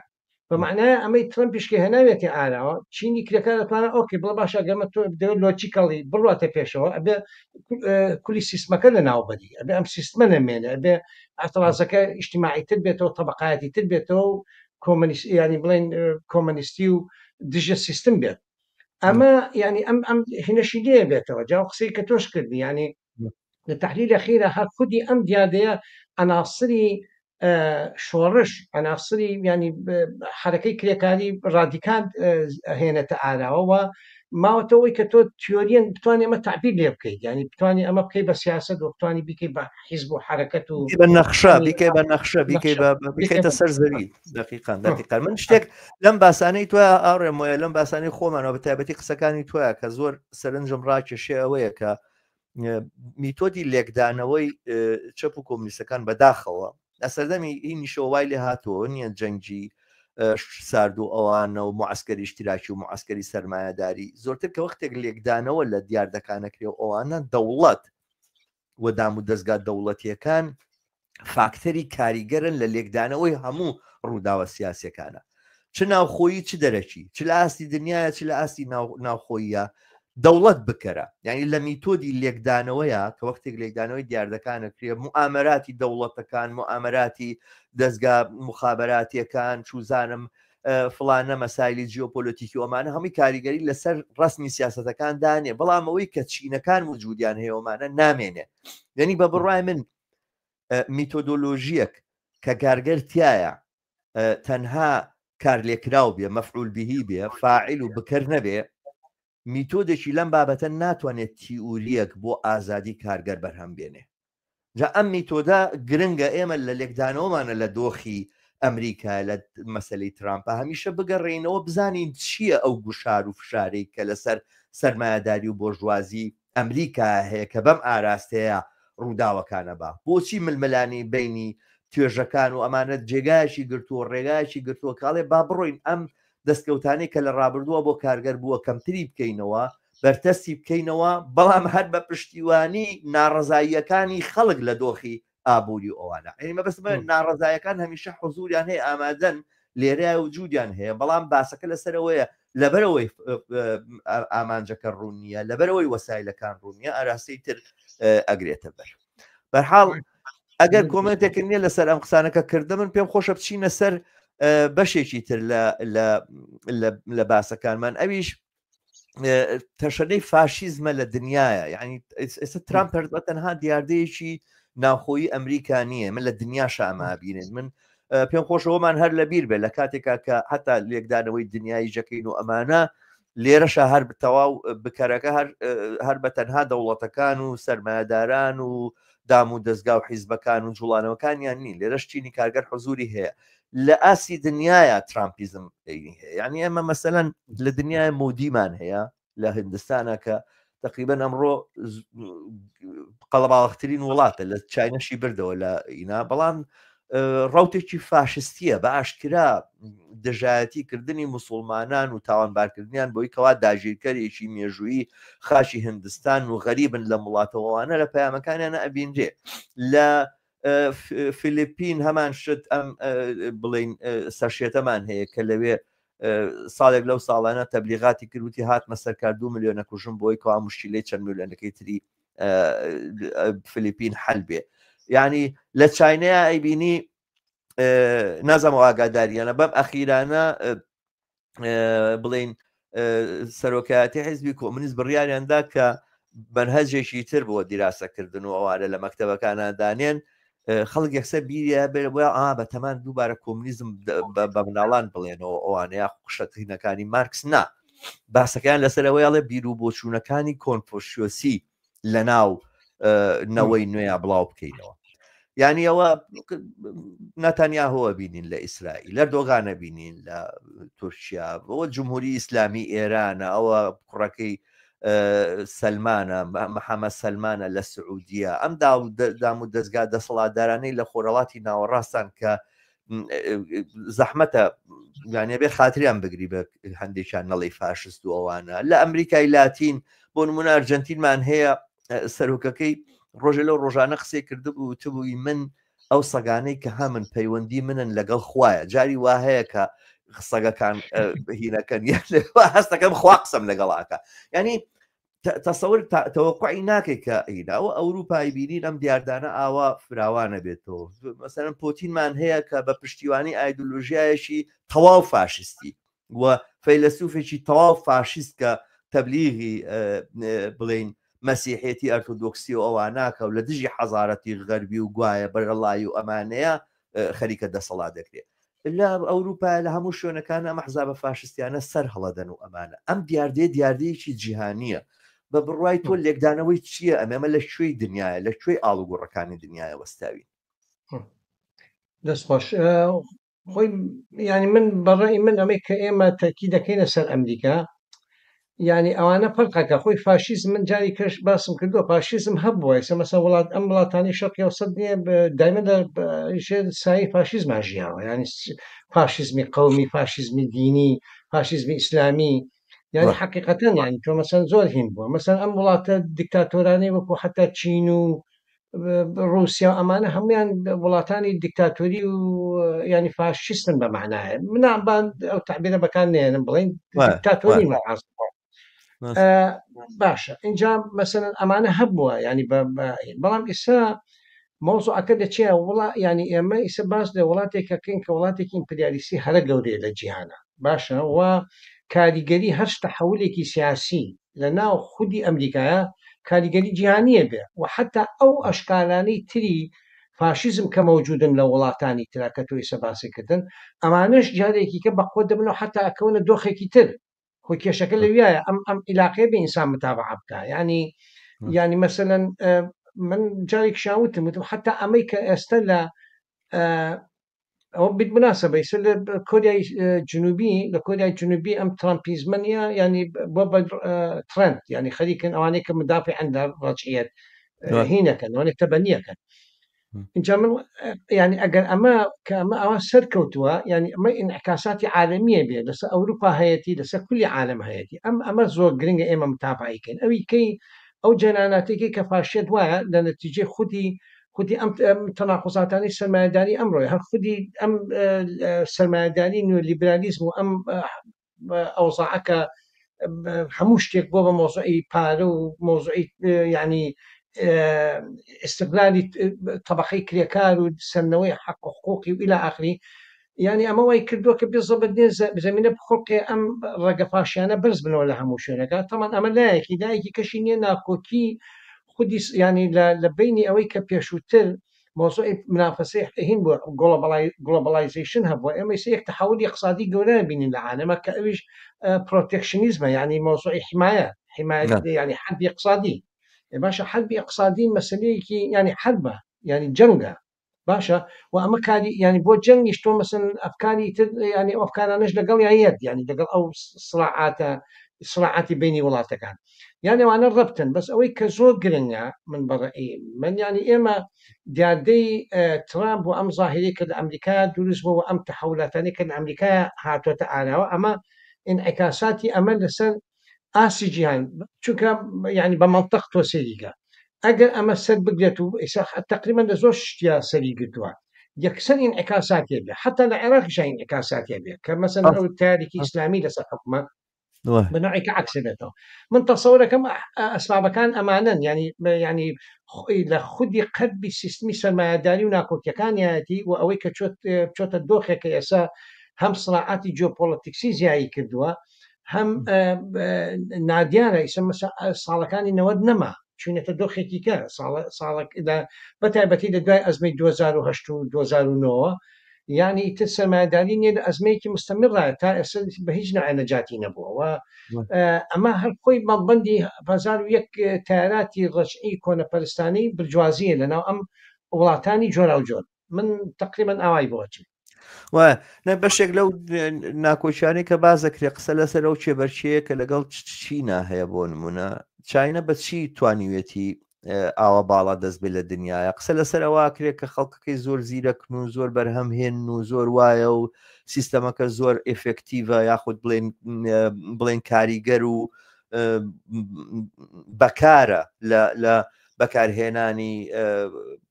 سەرچاوە سروشتی و مالی و شتەکانەوەوانە بەڵام لە لایەکی ترەوە قسەکە لەسەرەوەی سیستەمێک و نەمەتێک لە کارکردن لە چینا هەیە نازام کە بۆ شتێکە ئیستلاحەکە زۆر باوە 996 ئەنی کارگەری چینی سعات نۆی بەیانی دەزەکا بە کارکردن لە هەموو دام و دەستگاکانی ینی 9 بۆ 9 کاتە 12 سعات و 6 ڕۆژ لە هەفتەیەکە ئەنی کارگەری چینی بە قیاس لەگەڵ کارگەری ئەوروپی و کارگەری دنیا ئەوانە کە لێرە 40 سعات کارە لەوێ ئەمە دیارە بە پێ قانونەکان نییە شتی غیرە قانونیە بەڵام 72 سعات بە فعلی 72 سعات کارگەری چینی کارەکە و کاریژەکە کارێکی بێ ئیسراحەت بێ وەکە ئین بێ من بیرم دەجارێ لەگەڵ هەر مدیری کارەکەمان ڕۆژێک باسێ کردواناوی ئێرێکسۆن لەگەڵ کۆمپانیایشی چینیە منافەسەیان بووە ئەرکسۆنی سوئدی کە ئەو کامیان G5 زووتر هین بکە دەربێنێن جەنەرێشن 5 ئەوەی کە هی بڵین ئینتەرنێت و ئەوانە شەریکە چینەکە بردوێتەوە سەرنجام ئەوان پێش ئەرکسۆنە و کاریان کردو ئەرکسۆن لێ پرسی و توێتی ئێوە چۆن واکەن و ئەوانە لێرە شتێک هەیە لە سویدا پێڵێن فیکە پاوسیانە و کاتانەی کە بۆ ئیسراحەت دایانی بەیانیان کاتێکی دیاریکراوە 15 دقت هەیە و پاژنیوەڕوانیش 15 دقت هەیە دانیشی ئیسراحە دەکەی لە کارکردنوانە و تو ئێمە لە کاتی فیکە پاوسەکانی ئێوە ئیشمانە کرد ینی مەبەستم بە جۆرێک ئێمە ئیسراحەت ناکەین لە ئیسراحەتانین من مەبەستمە ئەم شێوازە لە چەسانەوە و بەکاربردن وە بە بەرهێنانی کارگەر خەریکە لیکی دەمی سەرمایهدارانی ئەوروپا ئەڕژێ ئێمە چییە خۆمان توش کردو بەدەست ئەم مافی مرۆڤ و بەدەست ئەم قانونی کار و بەدەست ئەمیانەوە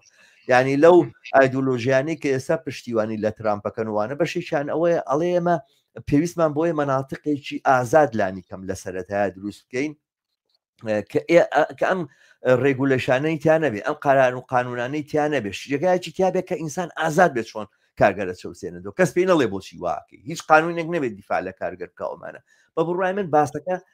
فاشیزم لێرەوەیە کە ضرورەت بۆ سەرمایهداری پیاکە خەریکە وەڵامی قەیرانێکی پێداتەوە کە بە هیچی تر وەڵام وەرناگرێتەوە ئەمڕۆ تەنها شتێکە ئەتوانێت وەڵامی ئەزمەی سەرمایهداری قوڵی سەرمایهداری باتەوە ئەوەیە کە کارگەر کا بە بەردە و هەموو مافانێکە هەیەی لی زەوتکە و فاشیزم بۆ مە هاتۆتە پێشەوەیت لا شوێنێکیش خەڵکێکە کا بە بڵێن بە نیشانە بۆ بردنە پێشەوەی ئینەکانی لە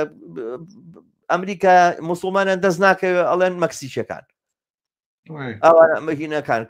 کارگەرانی کۆچکردوی مەکسیکی بخاچا هاتوون پەلامارەکە لەسەر ئەوانە لە ئەوروپای موسڵمانی زۆرە پێویستیان بەوە نییە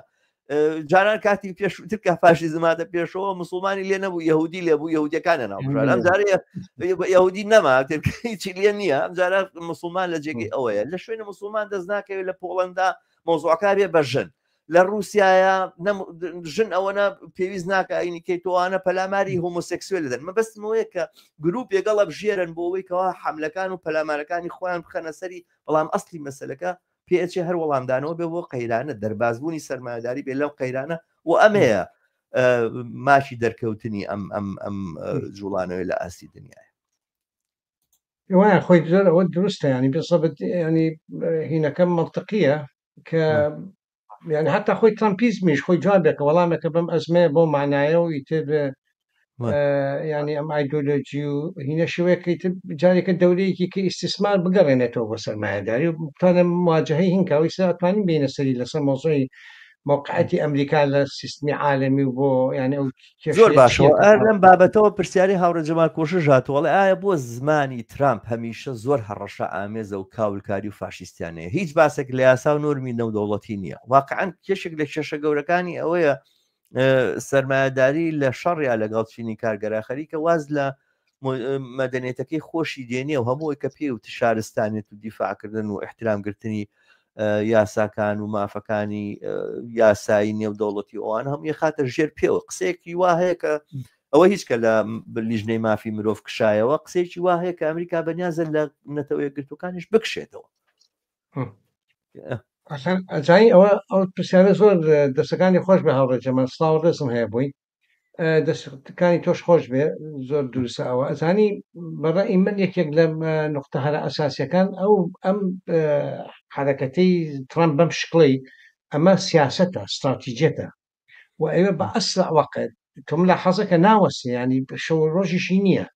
باشە ینی بە ئەسرع وەقت نییە ئەکبەر هینکات ئەکبەر يعني چۆن بڵێ زیاترین ئینجازکە بۆ ئەو سیاست و هەجانەی خۆیان ئەو خەتایی کە هەیەە بۆ پلەی کە چێتە پێشەوە ئەمانە تحقیقەکە بۆ پلێ ئەو قسەی کە من لە بیداەتا باسم کرد لە سەرەتاکەوتم ئێوە جێوێت دروستکە کە ئیتر بەنسبەت عادە لەقل بەنسبەت برجوازی و بەنسبەت نیۆلیبرالەوە نەتوانێت لەم هینە دەرچێت ینی حتاگە خۆشی لەسەر حکم نەبێت ینی ئەمە ئیتر ببێ بە نۆرم ببە بە نۆرمی دەسەڵات و سوڵتەی ڕئسمان لە وڵاتانی ئەوروپای غەربی لە ئەمریکایە مەخسەکەمان لەسەر ئەمریکایە ئەوە ینی بەعکسەوە ینی احتمالە زیاتریشی کات قەت ناگەڕێتە دواوە جاوە شتێکی منطقیە، نە عیلاقی بە مەزاجەوە هەیە، نە عیلاقی بە خودی ینی ئاڵێن سایکۆپاتە و نازانم چێمانە نییە مۆزەکە وایە هەموو عناسەکانشی تایە ئیگۆ خۆویستە و نازانم وەکو ئیمپراتۆر وایە ئەمانە هەمووی دروستن ئەمانەی هەمووی تایە بەڵام لە دواشی کردەوە سیاست و استراتیژەتێکی زۆر وازەحە کە ئەم تەحولاتانە بە ئەسرع وەقت وای لێ بکە کە ئەم سیستمەت هینی ئەوەی نەبێت کە جارێکی کە بە بەساتە بگەڕێتەوە بتوانێت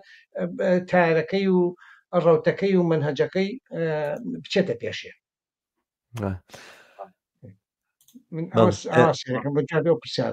بەڵێ زۆر باشە بەرحاڵ من پرسیاری ترم هەیە سەبارەت بە ئۆکرانیا و سەبارەت بە و کاریگەریانی لەسەر سیاسەتی نێودوڵەتی هەیەی بەڵام پێم خۆشە بەر لەوە داوا لە هاوڕێیانم کەم دووبارە ئەوانەی کە لە ئەوروپا لە دەرەوەی کوردستان سەیری ئەم بەرنمەیەکەن ئەگەر لە فەیسبوکەوە بجۆزنەوە بۆ یوتیوب زۆر باشترەوە گەر تا ئێستاژ نەتان کردووە کەناڵی هیوا لەسەر یوتیوب لایک و سبسکرایب کرد سەبارەت بە ئۆکرانیاوە ئەو نمونە زۆر سیر و عجایبە لە دیبلۆماسیەت کە بینیمان کە بوو بە جێگای شۆک بەڕاستی بۆ سەر تاسەری دنیا کە نەبوو نەکرابوو لە هیچ شوێنێک نەک لە کۆشتی سپیا و لەو جێگایەکە ژووری یاخودەوەی کە پێڵێن مەکتەبی ینی بەیزاوی لە کۆشتی سپیا ئەوانە لە هیچ جێگایەکی تریشان نەبووە لە کاتی دیداری دیبلۆماسیە ئاوا بەم جۆرە سەرۆک بەیەکە هەڵبشاخێن و ئەوانەوە ئەو نەخشانەی کە ترامپ هەیەی بۆ چارەسەرکردنی مۆزوعی ئۆکرانیا و ئەمانە ئەمە چۆن نەبین ئەمە چ دیبلۆماسیێتێکە هاوڕێم وێت لە دنیاە لە چووە سەرچاواگرن لەمانە زۆر چاگە دەست خۆش بە خۆی فعلەن ئەمەیە کە خۆی سەرنج چێم و عالمی شڕاکێشەوە حتەوە هەشی کردووە کە ینی جەزابێ کە هەمووی متابعی ئەم تەتەوەراتانەکە لە ئەمریکایە ینی بەڕێی من ئەمە پەیوەندە بەوەی کە بڵێن بچینەوە سەر ئەسڵی ینی پێشوەی بێنە سەر ئەمەی رووسیا و بۆچی وا لە بەرامبەر ئۆکرانیاکە ینی هەڵوێست لە بەرامبەر ئۆکرانیا پەیوەستە بە مۆزوعی استراتیژێتێکی ئەساسی تر کە خۆشیان تعبیران نێکردو زۆر بەڕوونی ینی ترامپ خۆی ینی دەسەوداییەکەی هەمویان کە کێشەی ئەسڵی و مشکلی ئەسڵی مۆزوعی مقابلەیە لەگەڵ چاینایە لەگەڵ سینە وەنیە ینی ئەگەر سەیری وەساکە بکەین ئەوەی کەی بینی ئێمە ینی سەرمایه‌داری ئیمپریالیستی ئەمریکا ینی پێشووتر خۆت ینی هەموو ئاگادارین پێشووتر ینی سوپەر پاوەر بوویتە هیچ جێتێکی کە و هیچ قۆتێکی کە نەبوو لە عالەمە لە بەرامبەر ئەمریکا بۆسەوە ئیداری عالەمیە کرد بەمانە دەردی هین ئەڵە حکوومەتی عالەم بۆ ڕۆبیۆ باسیەکە باشە ئەوەی وەزیری خارجەکەی ئەڵێ ئێمە ئەوە ناکەین ئەمە ئێستا مارکۆ ڕۆبیۆ ئەڵێ ئێمە ئەمە ناکەین ینی ئەمە ئێستا گۆڤەرنمنتی ینی حکوومەتی عالەمی نین نایکەین ئێمە مەساڵحی خۆمان هەیە لە ئەمریکا تەمەنەوە بۆ ئەم پاشەکشەی کردووە حقیقەتەکەی ئەوەیە کە ینی وەکوواقع ئەمریکا لەگەڵ ئەوە شاکە بەهێزترین هێزە لەباری ئابووری و سیاسی و ئەسکەری و هێژمۆنی حتا ئایدۆلۆجی و شتیوای لەسەر ئادەمی برجوازی ینی کەپیتالیزمی جیهانی بەڵام ینی دۆلی وڵاتانی کە هەیە و ئەوەی کە قوتی ڕئیسیەتی و مقابلەتی چاینایە سین کە بە دەرەجەیەکی زۆر گەورە ئەچێتە پێشێ بالمناسبە لە تۆ قسێکێنانەوە لەسەر سین ئێستا دایناوە بۆ مەکتەبی ئیبتیدایی تەلەبەکانی نازام هەفتەی چەند سەعات ئایان فێرکەن ینی دەکای ئیصطناعی ینی چۆتە دۆخێکی کە لەم هینە بێ ئەمریکا ڕاکە نێ بچێ مەنهەجی دیاسەکەی بگۆڕە ئەوش ئای فێری بیکاتە ناو هینی ئیبتیدائیەوە سەکە چییە ینی چاینا بە سوعەتێکی زۆر گەورە ئەڕاتە پێشەوە ئەم ئەمریکا یعنی هێشتا کە هێزێکی گەیشتێ عالمیە بەڵام لە هەمان کاتە مقارنەتەن بە چاینا هاتۆتە دواوە ینی ینی بۆ سوعەتێک ئەو تەتەورەکە ئەم نایکە تەمەەن تۆ باسیشی کرد یانەوەی بۆچی تەتەوری اقتصادی چاینا لەسەر ئەو ینی چەسانەوە مکەسفەی چینیکرەکان وەساوە لە چاینا ئەوە حقیقەتەوە ڕاستە ئەمانش دەدینەڵی دەمیاندیکەکە کە ئەوە بگەنە ئەو نەمەتە لە مۆسوعی چەسانەوە ئەمانە بەڵام مارحەڵ وەکو واقعی سەر ئەمریکا ئەمەی هەیە ئەم کێشەی هەیە ئەمە ئەوە دەبەر ئەوە کێشەکانی کە دەرەجە دوون بەمعنایە دەرەجە دوون بە تایبەتی ئەمەی رووسیا و مۆزۆی ئەمریکا لەگەڵ ئەوروپا ینی تۆ ئمەیەکێک لەوانەیە کە علااقاتی دەولی گۆڕاوە نەزمی جیهانی کە تۆی سەپاسی کرد گۆڕاوە یەکێک لە هەرە مەسەلە ئەساسیەکانی ئەمەی پەیوەندی ئەمریکا و ئەوروپایە و مۆزۆی ناتۆیە باشە یعنی هین ئۆکرانیا و حرب لە ئۆکرانیا بەنسبەت ئەمریکاوە دەرەجە دووە ئەمە لایەکی کەشی ئەوەیە کە ئەوێ هەرچۆنێ بووە لەگەڵ رووسایە وا بکە کە رووسیا دەمج نەبێتەوە لەگەڵ سینا ینی زیاتر نەچن هین بن یان ئیندیماچکەن بەیەکەوە بەڵکو ئەم بتوانێت ینی هەرچۆنێ بە لەگەڵ رووسیا ینی هینکە ینی بڵین تێکەڵ بێتەوە ئیلا حەدیما هینێکی بگرێت امتیازاتێکی باتێ و ئیلا ئاخری ینی بەشێکە لە شەڕەکە بەشێکە لە تەکنیکی شەڕەکە لەگەڵ ینی لە هینی عالمیە اینجا مثلەن تۆ کە سەیرەکرێت ینی مەسەن ئەمەی ئاراساز ترامپ ناچێت بە دوای شەڕا و شەڕ ناکە لە شەڕەکان بێتە دواوە ئەمانە هەمووی وایە بەڵام لەم لاشەوە خۆی ئامادەکە بۆ شەڕێکی زۆر گەورە کە تۆڵی مقاهینەکە سڕعەکە لەگەڵ چاینایە لەگەڵ سینا و ئەوێ ڕێگە بۆ بگرێ و ئەوێ حتا میزانی عسکەریەکەی ئەمریکا زیاکە لە 900 تریلیۆنەوە ملیارەوە بۆ تریلیۆن و نیوێک ئەمانە هەموو ینی شندەترین حرب بەڕێوەیە شندەترین حرب بەڕێوەیە ئەگەر مەسەن ئەم سڕعە بچێتە پێشەوە ترامپ نوێنەرایەتی ئەماکە ئەمەی هین ئەبێ بوەسێ بۆی ئەم ئیشە ئەسڵیە ڕئیسێ بچێتە پێشەوە ئەبێ ئەمەی ئۆکرانیا بوەسێ ئەمە حقیقەت و هەموو محەلیلەکانی زۆربیان باسیەکەن ئەوانە ئەمە دایەکی لایەکی کەیشی کە ئەوەیە کە ینی ئەمریکا لەم دەورەیە پێشەوەی ئەمەی کە خۆی ئەمریکا بگەڕێنەوە بە قوتی کاتەوە ئەم ئەوهامە چەنە ئەبێ بەواقع و چەنە پڕە لە ناکۆکیەوە بەحسێکی تێ با ئێمە زۆر جارێ ئەوە باز نەکەین بەڵام ئەم هەرچۆنێ بێ لەم موقعەتی کە هەیەی سەپاشەکشەیەکی کردۆ بەمانایە ئەوێ ئەم هینانە دەسی بکشێتەوە ئەم ینی حکوومەتکردنی عالەمە تۆزێ بێتە دواوەکو ئەوەی ڕۆبیۆڵێ ئەوە تەرکیز کاتە سەر خودی ئەمریکا باشە لە زمنی ئەمە سێرەکە هین ئەوروپا لە زمنی ئەم سڵاعاتە عالەمێ ئۆکوتە لە اقتصادی عالەمیانە ئەمریکا ینی ئەوروپا دەرەجە دووە ینی ئەو هینەی نەماوە ئەوە هەمەتی نەماوە هەم لەباری کلااود کەپیتال ینی مۆزۆی هین ینی بڵین لە ماڵی تەکنۆلۆژیای عالی و مۆزۆی ئینتەرنێت و ئەمانە ئەو قۆتە نییە مەسەن چاینا قۆتێکی زۆر بە هێزە بەرامبەر ئەمریکا و ئەمریکا هێزی ئەوڵەتەوەن لە مۆریدا لەم لاشەوە سێرەکەی لەباری عسکەری شتیوەوە ئەم ئەستادادی نییە کە بچێ ئەم میزانەیە خۆی لەسەر لەسەر ئەوروپا و بەتابەتی لە جەنگێکی وەکو ئەوەی کە ئۆکرانیایە بسەر بکاتۆمانە ئەمانە هەمووی عناسری واقعین ینی سیاسەتێکی واقعین بەنسبەت هاوڕێمایەت بەس ئەمەیە ینی بەس باسەکە لەسەر ئەوەیە کە ناوێت چیتر پارە لەسەر ئەوروپا سەرفکە ئەوە نییە بە جۆرێک خلافێکی ئایدۆلۆژیش لەگەڵ پاژماوەکانی بڵین ئەو دەستکەوتانەیە کە چینی کارگەر لە ئەوروپایە هەی بووە مشکلەی لەگەڵ ئەمەیە هەیە یعنی تۆ لە ئەمریکای ئەتەوێ بڕۆی تەنانەت ئەو شتانەی کە بڵێن ئۆباما هێنابووی بە جۆرێک ئەم میدیکەیر و میدیکەید و ئەوانە کە بەشێک کۆمەکی بڵێن پێداویستی تەندروستی یاخود بڵێن دەرمان و ئەو شتانە بۆ خەڵک بە هەرزان تەوفیر بکرێ یاخود بە خۆڕایی بێوێ ئەمە لە ئەمریکا نەهێڵێ لەم لاوە ئەوروپایەکی هەیە کە بۆ نمونە NHS لە لای ئێوە لە لای ئێمە بۆ نمونە لە سویدا کە تەمینی سەحی بۆ هەموو کەسێکە بەبێەوەی کەوا تەمین بکڕی لە ئەڵمانیا بە جۆرێکی ترە بەڵام لە باقی شوێنەکانی تری ئەوروپایە لە فەڕەنسایە بۆ نمونە تەمینی سەحی زۆر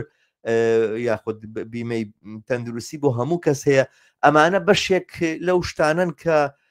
ئەمریکا مشکلی هەیە لەگەڵ ئەوروپای بڕێن باسەکە لەسەرەوە نیە منقعیتی چیانی تۆ توانی بڵێ باشە دێ پارە ئەیان باشە گەرنامە لە ناتۆشمە دەرەوە بەڵام وەختێک قسە لەسەر ڕێکەوتنە لەگەڵ رووسایە و ئەمانە پشتوڵکردنی ئەوروپا بەم جۆرە دەرکردنی لەناو هەموو معادلاتەکانە دانیشتن تەنانە لە پشت ئۆکرانیاشەوە بۆ ڕێکەوتن لەسەر مۆزۆی ئۆکرانیا و دواتر کە بە بەشداری ئۆکرانیاشە بەبێ بەشداری ئەوروپاوەمانە بە جۆرێک پراوێزخستنی ئەوروپایە وە زەربەدانە لەم پێکاتەی کە لێرەیە هەیە بۆی کەوا ناچاری بکە ئەمیش شوێن ئەو فاشیزم و ئەو بڵین نیۆفاشیزمە بکەوێت کە لەوێ دەستی پێکردووە ئەو قسانەی کە جێدی ڤانس کردی لە بەرامبەر ئەوروپایەوە احترامی ئازادی دەربڕین ناگرنوانە کە دیارە مەبەستیەوەی بۆچی نایڵن خەڵک بە لەسەر تەلەڤیزیۆن جنێ و بە موسڵمانان بدات و بەکەم و بە بڵێن خراپیان بزانێتەوەمانە لە وڵاتەکان بانگەوازی دەرکردن یاخود کوشت و بڕوو لە ناوبردنیان بکەنەوەمانە بۆ نایڵن ئەمە بکرێ بێ ئازادی دەربڕین بۆ ئەمانە هەبێ باسەکە لەسەر ئەمەیە جینا ئەبێ ئازادی دەربڕین چی لە ئەوروپایەکە نەقسی هەبێ ئەگەرەوە نەبێ ینی مەبەستمەوەی باسەکە هەر لەسەر مەسایلی ژیۆپۆلیتیکی نییە بەشێکیشی ئایدۆلۆژیایە ئەو دروستە هاوڵێ شەماڵ وایە من لەگەڵتان بەس ئێمە یەکشت وەرگین ئێمە باسی بڵێن ئەوەی ئۆکرانیایە بۆچی ئۆکرانیا نایە ئەو ئێوێ ینی ئەوروپا میزانی عسکەری زیاکان میزانی عسکەری زیاکردن ینی قەتعی ئەو سۆشیالە ینی قەتعی هین ینی بسنەوەی ئەو حقوقانێکە لە ئەوروپا هەیە ئێستا هەر ئێستا دەچیشی پێکردو بیرمناسبە ینی ئەوروپاکە ینی هینەکان کردو کە هەمویان ئەوە لە پاریسکۆ بوونەتەوە ینی بجێ هین زیاکەنی تر کە بجێ زیاکەنە بێت لەکوێ بێنە بێ لە ڕەپایی کۆمەڵایەتی بگرێتەوە بخاتە سەر ئەوە حقیقەتە اینجا بۆ قەدەرەی کە ینی ئەماکە ئەوە ینی تەرکی دەکاتە سەر عسکەریەکە ینی بە معنایەکی کە عملیان ئەو شتە ئەو زەمانە گەڕێنێتەوە ینی لە دەستیان لەسێنێتەوە ینی بڵێن کە ئەوروپاوان نامێنێ ئەمە لە دەباری ئایدۆلۆژیشۆ من لەگەڵتان پێزە بدوایە حتا ئەو ڕۆژەش نازانم دە مناسبێکە و باسمان کرد ئێمە ینی مەسەنەن ئەو بۆچی ئەڵێن نیۆ فاشیستەکانی ئەوروپا کە لە کاتێکە ئەمانیش ینی ناسیۆنالیستن و دیفاع لە مەساڵحی قومی برجوازی خۆیانەکەن لە وڵاتەکانە بەڵام لە هەمان کاتە سێرەکەی لەگەڵ ئەمریکا کە ئەم یە حەساری بۆ دان بڵێن گومرکی بۆ دانێ و زەختی خاتە سەر هاوبەشن بەیەکەوە لەبەر ئەوەی شتێکی ئایدۆلۆژی ڕەتیانەکاتەوە بەیەکەوە کە دژی ئەو دەستکەوتانی تەبەقی کارگەرن و دژی سۆسیالیزمن دژی کۆمەنیزمن دژی هەر ڕەپای کۆمەڵایەتین کە لە ئەوروپای دروست بوو ئەمە حقیقەتە ئەمانە هەمووی واقعن ئەمە من لەگەڵتان بەڵام یەک نقطەی کە هەیە ئێستا ئەگەر ئەمریک ئەگەر ئەوروپا ینی ئەو میزانی عسکەری و ئەوزاعی بە شکلێکی کە بواە قوتێکی عسکەری تر بواە یعنی لەباری استراتیجەتی عسکەری و لەباری خودی ئەوەی کە ینی ئەم نظام ڕاگررتین نظامی عالمی ئەمانە ئەمریکا وا قسەی ناکرد ینی ئەگەر هێز وایە قوت وایە ناوعێکی کە قسەیە کرد ئەمانە هەمووی هەنەمانێک ئێستا باسمان کرد بەڵام ئەو واقعاتە شەیە بەهەرحاڵ ئەوەی گەڕێنەوە بۆ ینی بۆ ئۆکرانیا ئۆکرانیا کە هەموو ئەم شتانە وەرەگری بە نەزەریاتی با سێرەکەوێ بە دەرەجە دوو بۆ ئەمریکا و لە هەمان کاتشا ئەم استراتیژەتی کە ئێوێ هەرچۆن بووە رووسیا إلى حد ما بخشێنێتەوە لە هێنا چکە ئەو دوو هێزنەوەویە یەک بگرن ینی رووسیا و سین زیاتر و زیاتر لە یەک نزیک بنەوە ئیتر ینی مشکلێکی زۆر گەورەیە بۆ هین مشکلێکی زۆر گەورەیە بۆ ئەمریکا ئەوان قساباتەکە بەم شێوەیەکەن ئەمە چەنە ناجح و چەنە مەزبوط دێتە دەرێ ئەوانەوەش بەحسێکی کێ خۆ برجوازی عالەمی تۆ بەحسابی ئەوەش بکەین ئەوانەی بۆش و غێرە بۆش و ئەمانە کە سیاستیان هێناوەتە ئالەوە هەر یەکیان بەنوع کە سیاست و استراتیژێتێکی هێناوەتە ئالاوە لە هەمان کاتە بە هەزار یەک غەڵەت و مەشاکل بۆ خودی ئەمریکا و بۆ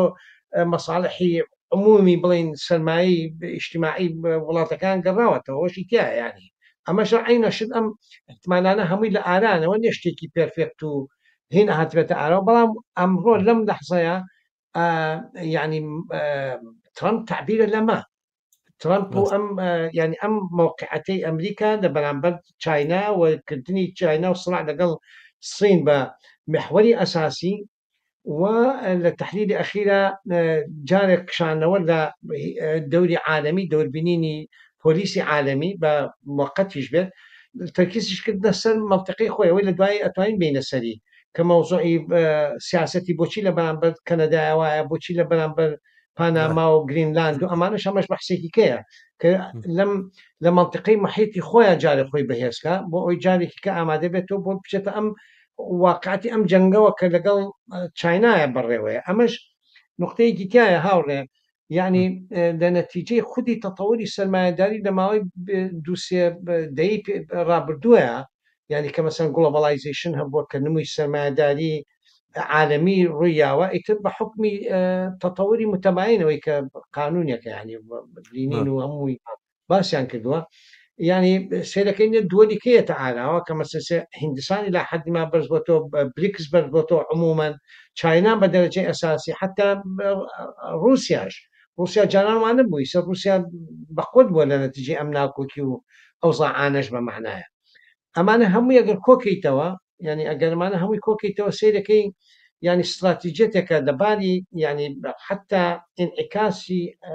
يعني وڵامێکە بە مووقعەتی سەرمایەی ئەمریکی سەرمایە ئیمپریالیستی ئەمریکی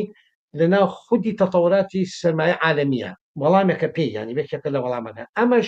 یەکسەر پەیوەندێکی ڕاستەخۆ هەیە بە سیاسەتی داخلیەوە سیاست داخلەکەیمان باس کرد علاقاتی طبقاتەکەیمان باس کرد وەکە جەنگیژەکە هەر عینە شت ئیدامەی ئەوەی ئەم دوو سیاسەتە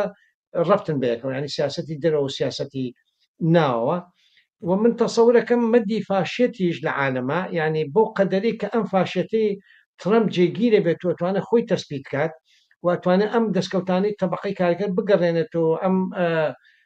يعني حملي كدسي بيكدو همو حقوق كان حتى بدجي جنان بدجي حقوق جنان طلبه كريكار همو امانه بو قدر امانه بن بروندي قشتيتر والدولية دروزەکە اینجا ئەمەش لە هەمان کاتە پڕە لە ناکۆکیکە وەکو تۆش باسی کرد و تەکیدمان کردو سەری ئەترازات بەڕوویادە خۆر لە خۆی ئەوان نابێت تەسلیم ببێ عالم خودی ئەمریکاش لەناو ئەمریکاش هەر ئێستا تەناقوسات و مەشاکلی گەورە گەورە بەڕێوە حتا وەکو تۆش وتیانە ئەترازاتی کرێکانی زۆر بەهێزە ینی زۆر بەرپەناوان بۆ تۆ لەم پەتانەی ئەم ماوەیە چەند پرسیارێک هاتووە لەلایەن هاوڕیانەوە عەبدوڵڵا ساڵح پرسیارێکی کردووە لەسەر غەزە و ئەو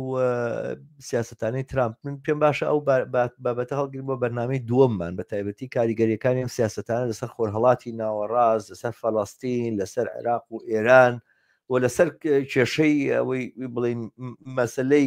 ستەوی میلی لەسەر کورد و خەڵکی کوردستان ئەوانە مەسایلی گرنگن ئەمانە چ کاریگەریەکیانە بێەوە ئەمە چۆنی خۆمان بۆ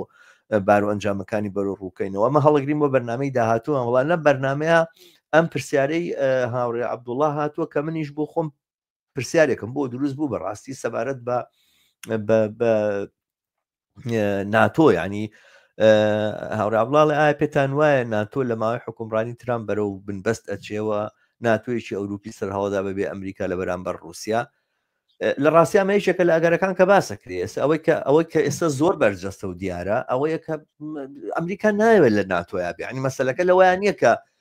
پارە بن و لە سا 5 بن و وەرن چەکم لێ بکڕن و من باشگیری لە ئەوروپا باسەکە لەسەرەوە نییە لەوە دەرچووە ینی ئەساسەن ئەمەی کە ئەم شێوازەی کە ئەمریکا موقعەتی گرتووە ینی بە جۆرێکە هەر مەسەلەکە ژەوەنی ئەمریکا چی ئەوێ بەرحاڵ ئەوروپا حساباتی خۆیە کاتەوەوانە وەختێکە بینێ کە لە ڕووی استراتیجیەوە ممکنە کێشەی بۆ دروست بێت و بەیانی چەکی پێنەدا و ئەمانە ئەمڕۆ ئاگاداری ئەو بووم کە چەند وڵات خەریکی ئەوەن کە لە بابەتی ینی مەسەر کەنەدایە پێم وای بە پورتوغالە وڵاتێکی تریشە بەلجیکا یاخود وڵاتێکی ترە بیر لەواکەنەوە کە لە جیاتی بڵێن F35 خەریک من چەشی تر بکڕن چەشی تر پیاکەن شکەیتر متمانیان بەوە نامێنێت کە ئەمریکان چەکانیان بۆ تۆفیکات و بیان داتێەوەوانە و لێرە لێوێتی ئایوا بڵاو بێتەوە کە ئەمریکا کۆنتترۆلی هەیە بەسەر F35 مشینە بیکوژێنێتەوە لە لای خۆیەوە هەتا گەریابێتیشی بۆ وڵاتانەکە بەکاری بێنێت ینی لە ئەساسا باسەکە هەر یەکلایەنە نییە چونکە مەسەلەکە مەسلەی ئەمنیەتە مەسلەی سکیوریتی ئەو ئینە هەیە کە دردۆنجی لایەنەکان لە بەرامبەرێکا زۆر جارەبێتە هۆی دروستبوونی دۆخێکی وا کە بە قازانج و بەژەوەندی هیچ لایەکیان نییە ئەمریکا ئێستا جەوێکی دردۆنجی وای هێناوەتە پێشەوە کە ئەگەر لەلایەن ئەمریکاشەوە نەبێت لەلایەن ئەوروپاوە چیتر ناتۆ بە هاوبەشی ئەمریکا بۆ بەرەنگاربوونەوە ڕوبەڕووبوونەوەی مەترسیەکانی ئەمنیەتی لەلایەن بۆ ژوازی ئەوروپاوە چیتر ئەو موقعەتەی نەماوە خەریکە پرۆژەی دروستکردنی بڵین شێوازێکی تر لە پاراستنی ئەمنیەتی یاخۆ ئەو چەتری نەوەویە کە فەڕەنسا بەنیازە دروستی بکات و پێچی بێنێ و ئەمانە ئەمە دێتە پێشەوە تێڕوانی ئێوە لەو بابەتەوە چییە هاوڕێم وایە چۆنیە بینن ئەمە بە چۆمانەگەێنەوە ئەمە چت کاریگەریشی ئەبێ لەسەر خەڵکی ئەوروپا چون کێسە قسە لەسەرەوەیە ئێمە خۆ ئەم چەک و چەکداربوون و پڕچەکبوونێ ئەوروپا ئەوانە خۆ لەسەر حسابی خەڵکە لەسەر حسابی کارگەر و زەحمەتکێشی ئەم وڵاتەیە بێ ئەمە باجەکەی بن ینی لەسەر حسابی NHS بەریتانیا لەسەر حسابی بیمەی تەندروستی لەسەر حسابی ئەو زیادبوونی کرەیە کە مەفروزە زیاد بە بۆی کەوافریایی هین بکەوین. ئەمڕۆ ئیزراب لە سویدا دەستی پێکرد لە دژی بەرزبوونەوەی نرخی خواردەمەنی لە بەروی بە جێگایە گەیشتۆکە خەڵک بە معنای کەلیمە خەریکە تووشی برسێتی ئەبێ مناڵی برسیمان هەیە لە ناو گەڕەکەەکانی هیناستۆ کۆما کەس باوەڕ بەمە ناکا گەر باسیکی تۆمانە وازانن خەریکی مبالغاکە بەڵام ئەمە حقیقەتێکە هەیە و ئەم سیاسەتانە بێتە هۆی ئەمانە. بڵێ زۆر ڕاستە. من سەبارەت بە مۆزوعی ناتۆ من تەسەوڕەکەم ناتۆ ئیسە خۆی حتا چەک و ئەسلحەی ئەوروپی ینی من مەقالێکم خۆ دوور لەم ماوەیە ینی قسەیەکی سنجڕاکێش بۆڵێ حتا چەکەکانیان بێسوودە چەکەکان ئەوروپان چکە هەمووی لە ئەمریکاوە هاتووە سۆفتێری ئەبدەیتی سۆفسێرەکانی نەکەی ینی چەکەکانیش ناتوان بەکاربێنن ینی زۆر مرتبطە بە ئەمریکاوە. ئەمە ئەوە ئەو لایەنێ بەڵام ئەوی کە گرنگە من تەسەوڕەکەم تەحولێکی هەتا بڵێ مهمەکە ڕوویاوە ینی شتێکی بەسیط نییە ئەم شەقەی بینی ئەمریکا و ئەوروپا بەتایبەتی حتا لەگەڵ بەریتانیاشە یعنی هینێکی مهمە ینی تەغییرێکی سیاسی لە نەزمی جیهانیایە کە ینی ئاسارەکانی زۆر ئیدامە ئایا بۆ چەندین ساڵێکی و تەسیرەکە سەر وەسی عالمیش تۆ ئەگەم لا حەزەکەن ینی سەرمایهداری على طولی لە 1940ەوە هەتاکو ئێسا بە پلەی ئەساسی نییە ینی خودی قیادەی سەرمایهداری بۆ سەرمایهداری جیهانی هینەکەی هێشتوتەوە ینی ئیدامی بە سەرمایهداری غەربی و سەرمایهداری ئیتەم تەحولاتانەشی کە ڕوویاوە بەشێکەوەی کە بڵێن قوتبی سەرمایهداری ڕاستمالێتی دەوڵەت لە زمانی سۆڤێت و ئەوانەوە ئەو قوتبە ڕۆژ بەڵام ینی بەگشتی ینی قیادەی ئەمریکا زۆر دەوری هەبوو لەسەر مانەوەی خودی سیستمی سەرمایهداری هەر بەوە نەبووە کە مەسەلەن بعضی ئیسلاحاتی کردووە ئەوروپا ئیسلاحاتی کردو ڕەفاهێتێکی بۆ طبقەی کارگر تەسلیم بووە بەدەستی ینی ئەترازاتەکان بە شکڵە بوو کابێ ئیسلاحاتی بکە. بە هەر حاڵ یعنی ئیسلاحاتانش لە هەزار ئاساری ماوەتەوە ئێشتا هەر ئەمری وەکو تۆ باسی شکرد ینی ئەوروپا بەنسبەت ئەمریکا و بەنسبە خەتی ترەمپ و بەنسبە خەتی فاشیزمەوە ینی هینە وەکو گرەیەکە لە دڵیانە حتا بێ ئەو تۆزە ئیسلاح و حڕیەت و ئازادیش لەوەش نەمێنێ. بەڵام بە هەر حاڵ ینی گۆڕانکاری لە مۆزوعی ناتۆیە ناتۆ تەواو بۆ معنایی پێشوو نەما ینی بێ ئینسان حقەتە وەرگێ بە نەزەریاتی بە بۆ معنایی پێشوو کە هەموو سیستمەکەی مەسەن ئەمریکا ینی مصمم بوو لەوەی کە بڵێن چەکداری بکە ئەبدەیتی سۆفتوێری بکە چەکەکانیان هەمووی ئەو بێوە بەدایان هەزار عسکەری هەبوو لە ئەوروپای لە ئەڵمانیاوان هەمووانە ئەکشێنێتەوە ینی ئەمە ئەمەدیەن تەغییراتێکی زۆر گەورەیە ئەمەی چەند ئەوروپا فریای ئەوە کرد کە خۆی تەسلیح کات و تەمان ئەم مەوزوعی ئەوەی کاتوانن بەرامبەر رووسیا ئەوانە بۆستنەوە ئەوانە هەمووی قسەن حقیقەتەن یانەوە تی محللینیشە بەحسێکە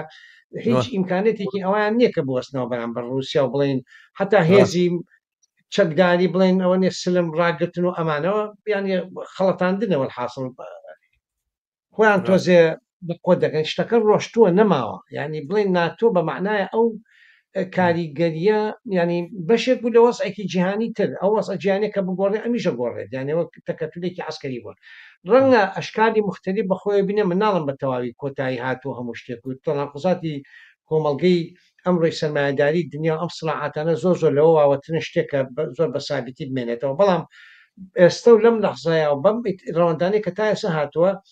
نەما ئەوە چوونەتە دۆخێکی کە عیلاقاتی دەولی لە دۆخێکی کاین ئێمە بێ و حقەتە بزانین و ئەمریکا ئەم هینەی بەجێهێشتووە ینی ئەم قیادەیی بەجێهێشتووە خۆی لە حقەتە ئێستا ئەگەر تەبەقەی کارگەری عالەمی دەرەجەیەکی کرد لە هێز و توانای هەبووە ئێستا وەختی بوو کە ئەو حمایەتە دەولەی کە ئەمریکا تەوفیریە کرد جاران بۆ محافظەی سەرمایهداری نەماوە بایسە شۆڕش عەدلەقەن لە ئەوروپا دەستی پێ بکردایە لە شوێنەکانی کە دەستی پێ بکردایە بەڵام بە هەر حاڵ ئەمە بەحسێکی ترە من قسەکەم ئەوەیە کە ئاڵوگۆڕیەک ڕوویاوە کە ناتۆ بە معنایە لە زمانی ئەم ئاڵوگۆڕیا ناتوانانی بڵێ ناتۆی جارانە حتا گە بیشمێنێتەوە هینەکەی شکڵی و مەشاکلیکەی زۆرە یان پڕ لە ناکۆکی زۆر باشە ئەمە واباندانا بۆم بەرنامەیە ساعت و نیوە بێ هاوڕێمەوەیەت من پێم خۆش نییە لەوە زیاترین بکەین بەڵام من کۆمنتانە کە هاتون پێم خۆش و بیان خوێنمەوە دوو کۆمنتی هاوڕێ عباس حسێن هاتۆ کە پێما بێ پەیوەندی بە و دۆخی ناو بەریتانیاوە هەیە ئەڵێ هاوڕێن هەر ئێستا قسە لەسەرەوە هەیە سەرۆکی لەیبەری بەریتانیا 1 ملیۆن لەو خەڵکی کە لەسەر بەنەفێتە دەرکات و معاشەکانە لێ بەڕێ بۆی لێرەدا ئەوانەی بەحسابی خوان ئەم جارە دەنگیان بە کۆنسەرڤەتیڤ نەداوە لێبەریان پێ باشتر بووە بەڵام سیاستی لێبەر هیچ جیاوازێکی نیە لەگەڵ حزابی کۆنسەرڤەتیڤ دقیقەن هەروایە هەر هەمان پێداویستیە باتە پێشەوە بە لەیبەر بێ و کۆنسەرڤەتیڤ نەبێت تابەتی ئەم لەیبەرە نازام هەر چارەکی بۆ کۆنسەرڤەتیڤ ئەم سکرتێرە لە هیچ لە سەکردەکەی پێشووتری لێبەر ناویچی بۆی کەوتت تاچەر عینی کردووە ناوەکەین بیت شو ئێستا تاشەر لەو کۆنسێرڤەتیڤترە بڵێ ئەڵێ هەر کاتێک هێزی چینی بلێر قەستە لە تۆنی بلێر ڕازڕەوترە ئەم سەکردەی ئێستەی نین هەر کاتێک هێزی چینی کرێکە ڕێکخراوە لە مەیدان نابێت بە دڵنیای بۆژوازی لە بەرامبەردا لە پاشەکشەدایە دەچێتە ژێر مەتاڵیبەکانی کرێکان و وەڵام بەداخۆ لە ئێستاوی کرێکان بەدەستی ئێناوە لەم سیستەمە سەرمایه‌داریە لی دەسێنرێتەوە دیارە بەشێشێکە لەو نیگەرانیانە کە ئێمە هەمانە من بە یەک پرسیار نەزانمەگە سەرنجێکەکەی هاوڕێم وایە لەسەرم قسانە قسەکانی هاوڕێ عەباسەکەم و دەسەکانی خۆش سڵاو ڕزم هەیە بۆی بۆ هاوڕێ عەبدوڵاشیانی دیارە منیش سەرجەم هاوڕێیان بە خێرات نەکەم و دەستان خۆش بێ جارێکی تر بۆ دیتنی بەرنمەکانمان دیارە بینەران هەروە زۆرترە بن و زیاترە بن بەرەکەتتان تێکەیە زۆر سپاسانەکەم بۆ متابعەکردن لە لای خۆتانەوە لینکی بەرنمەکان شێرکن بۆی بینەری زۆرتریشمان ببێ ئەگەر تعلیقێکە نیە من بە یەک پرسیار کۆتایی پێدێنم قسە لەسەر دنیای هەنەوتمیانی تاییدێکی قسەکان یەکەم بەڕاستی خۆی فعلەن ئەو تۆش ئیشی شەرح کردیانی يعني او موضوعي هینکردنا يعني ئەوەی کە بڵێ عسکری بەزیاب کرد هین میزانی عسکری زیاب کرد ملیتاری زەب کرد و عسکری زیاب کردمانە یعنی لەسەر شانی کرێکار و زەحمەکێش و ئەم هینانەیە ئەم بەنەفێتانەیە هەم ێسرنەوە ینی لەیبەریش ئەوە دەورەکەیەتی خۆی لەیبەر بۆ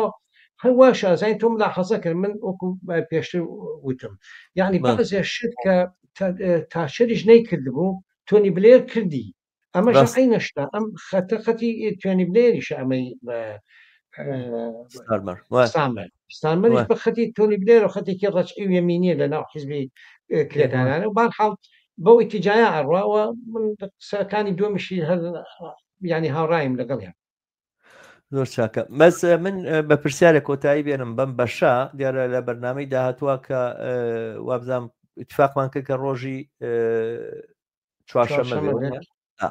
ڕۆژی چوارشەمەیانی دووسبەی بەشی دومی بەرنمەکەمان پێشکەش بکەین کە سەبارەت بە کە لێکەوتەکانەتی لەسەر ئاستی خۆڕەڵاتی ناوەڕاست بەڵێ دووسبەیەکە ینی ئەسبەی سێشەمەیە دووسبێ چوارشەمەیە بە بەشی دومی بەرنمەکەمان پێشکەشەکەین من بە یەک پرسیارەمێ کۆتایی پێبێرم باسی دنیای چەند جەمسەریە کرێ گوایە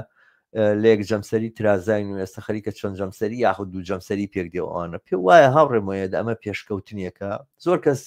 تەوهمێکی بەوە هەیە جاران دنیای دوو جەمسەری بوو بیریانەچێتەوە کە جەمسەرەکەی تری خۆی ناو نابوو سۆشیالیست بە ناوی سۆشیالیزم قسێ کرد بە ناوی بیمە جۆر بە جۆرە کۆمەڵایەتەکانەوە قسێ کرد بە ناوی نەبوونی کێشەی خانوبەرە نەبوونی کێشەی سەکەن نەبوونی کێشەی ئیش نەبوونی کێشەی خواردەمەنی نەبوونی ئەو کێشانەوە قسەیە کردوانە لە بەرامبەر یاوەستا بوو بۆیە دۆخەکە باش بوو قسە لەسەرەوە کرێ ساڵ لەگە بێتەوە بە دنیای دوو جەمسەری ئەوانە وچینە لەوە باشتر بێت کە ئەمریکا یەکە تازەی مەدان بێت و ئەوانە و ئەگەر دوو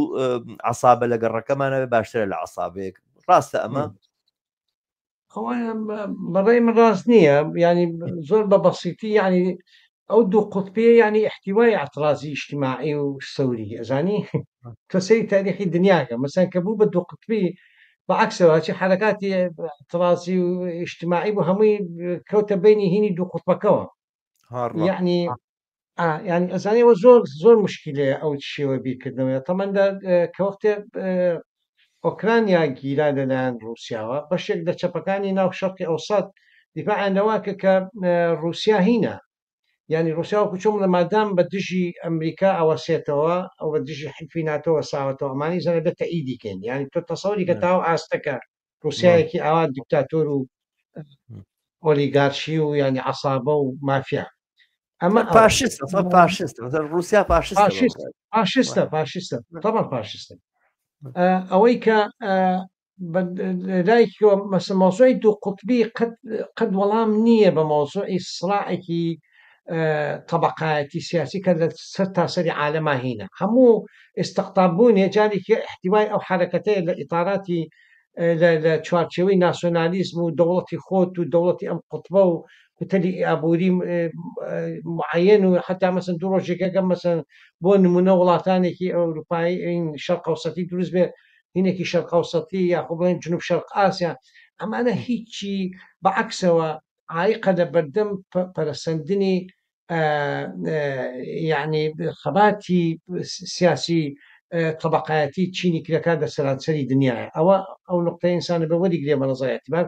بەڵام لە هەمان کاتە بەشێکە لە تەناقوزاتی خودی تەتەوری سەرمایه‌داری ینی ئێستا چۆنێ بین ئێستا بۆ جاران بڵێن ئەمریکا و ئەوروپا کوتلەیەکە ئێستا کوتلەیە بە معنای شەق بۆی تر 2001 مشکلی تێکەوتووە یعنی بەشێکە دەم پرۆسێ بەشێکە ینی تەتەوری سەرمایه‌داری و ناکۆکیەکانی و نظامە سیاسەکانی زۆر باشە زۆر چاکە هاوڕێجان من بەم پرسیارەی ئەخیرم کۆتایی بەم بەشەی بەرنامەکەمان بێنین بەشی دووەمی وەگوتم ڕۆژی چوارشەمە پێکەوە پێشکەشی بکەین دووبارە دەستخۆشانە لێکەم سپاس بۆ کاتێکە بۆ ئێمە و بینەران تەرخان کرد بۆ ئومێدی ئەوەی ئەم گفتوگۆیە لە ڕۆژی چوارشەمەیە بچێتە سەر مەسایلێکی دیاریکرا و سەبارەت بە خۆرهەڵاتی ناوەڕاست و تەنانەت سەبارەت بە کوردستانیش دەست خۆش بێ زۆر زۆر سپاس هاوڕێگەان و سڵاو ڕزمەیە بۆ هەموو هاوڕیانی بەشدار بوو بۆ ئەوانەشی کە ینی تاریخەکان و کۆمنتەکانیان نووسی و سواسیە مولایەکانەکەم مەمنون بەڵێ ئازیزان و خۆشەویستان بەم جۆرە دێنە کۆتایی بەرنامەی ئەمڕۆمان تاکو و بەرنمەکانی تر و تا چوارشەمە کە بەشی دووەمی ئەم بەرنامەیە پێشکەشەکەین تا بە دیداری ئێوە شادەبینەوە هەموو ئێوەی ئازیز بە شادی و کامەرانی ئەسپێرم شەوتان یا ڕۆژتان خۆش لە هەر شوێک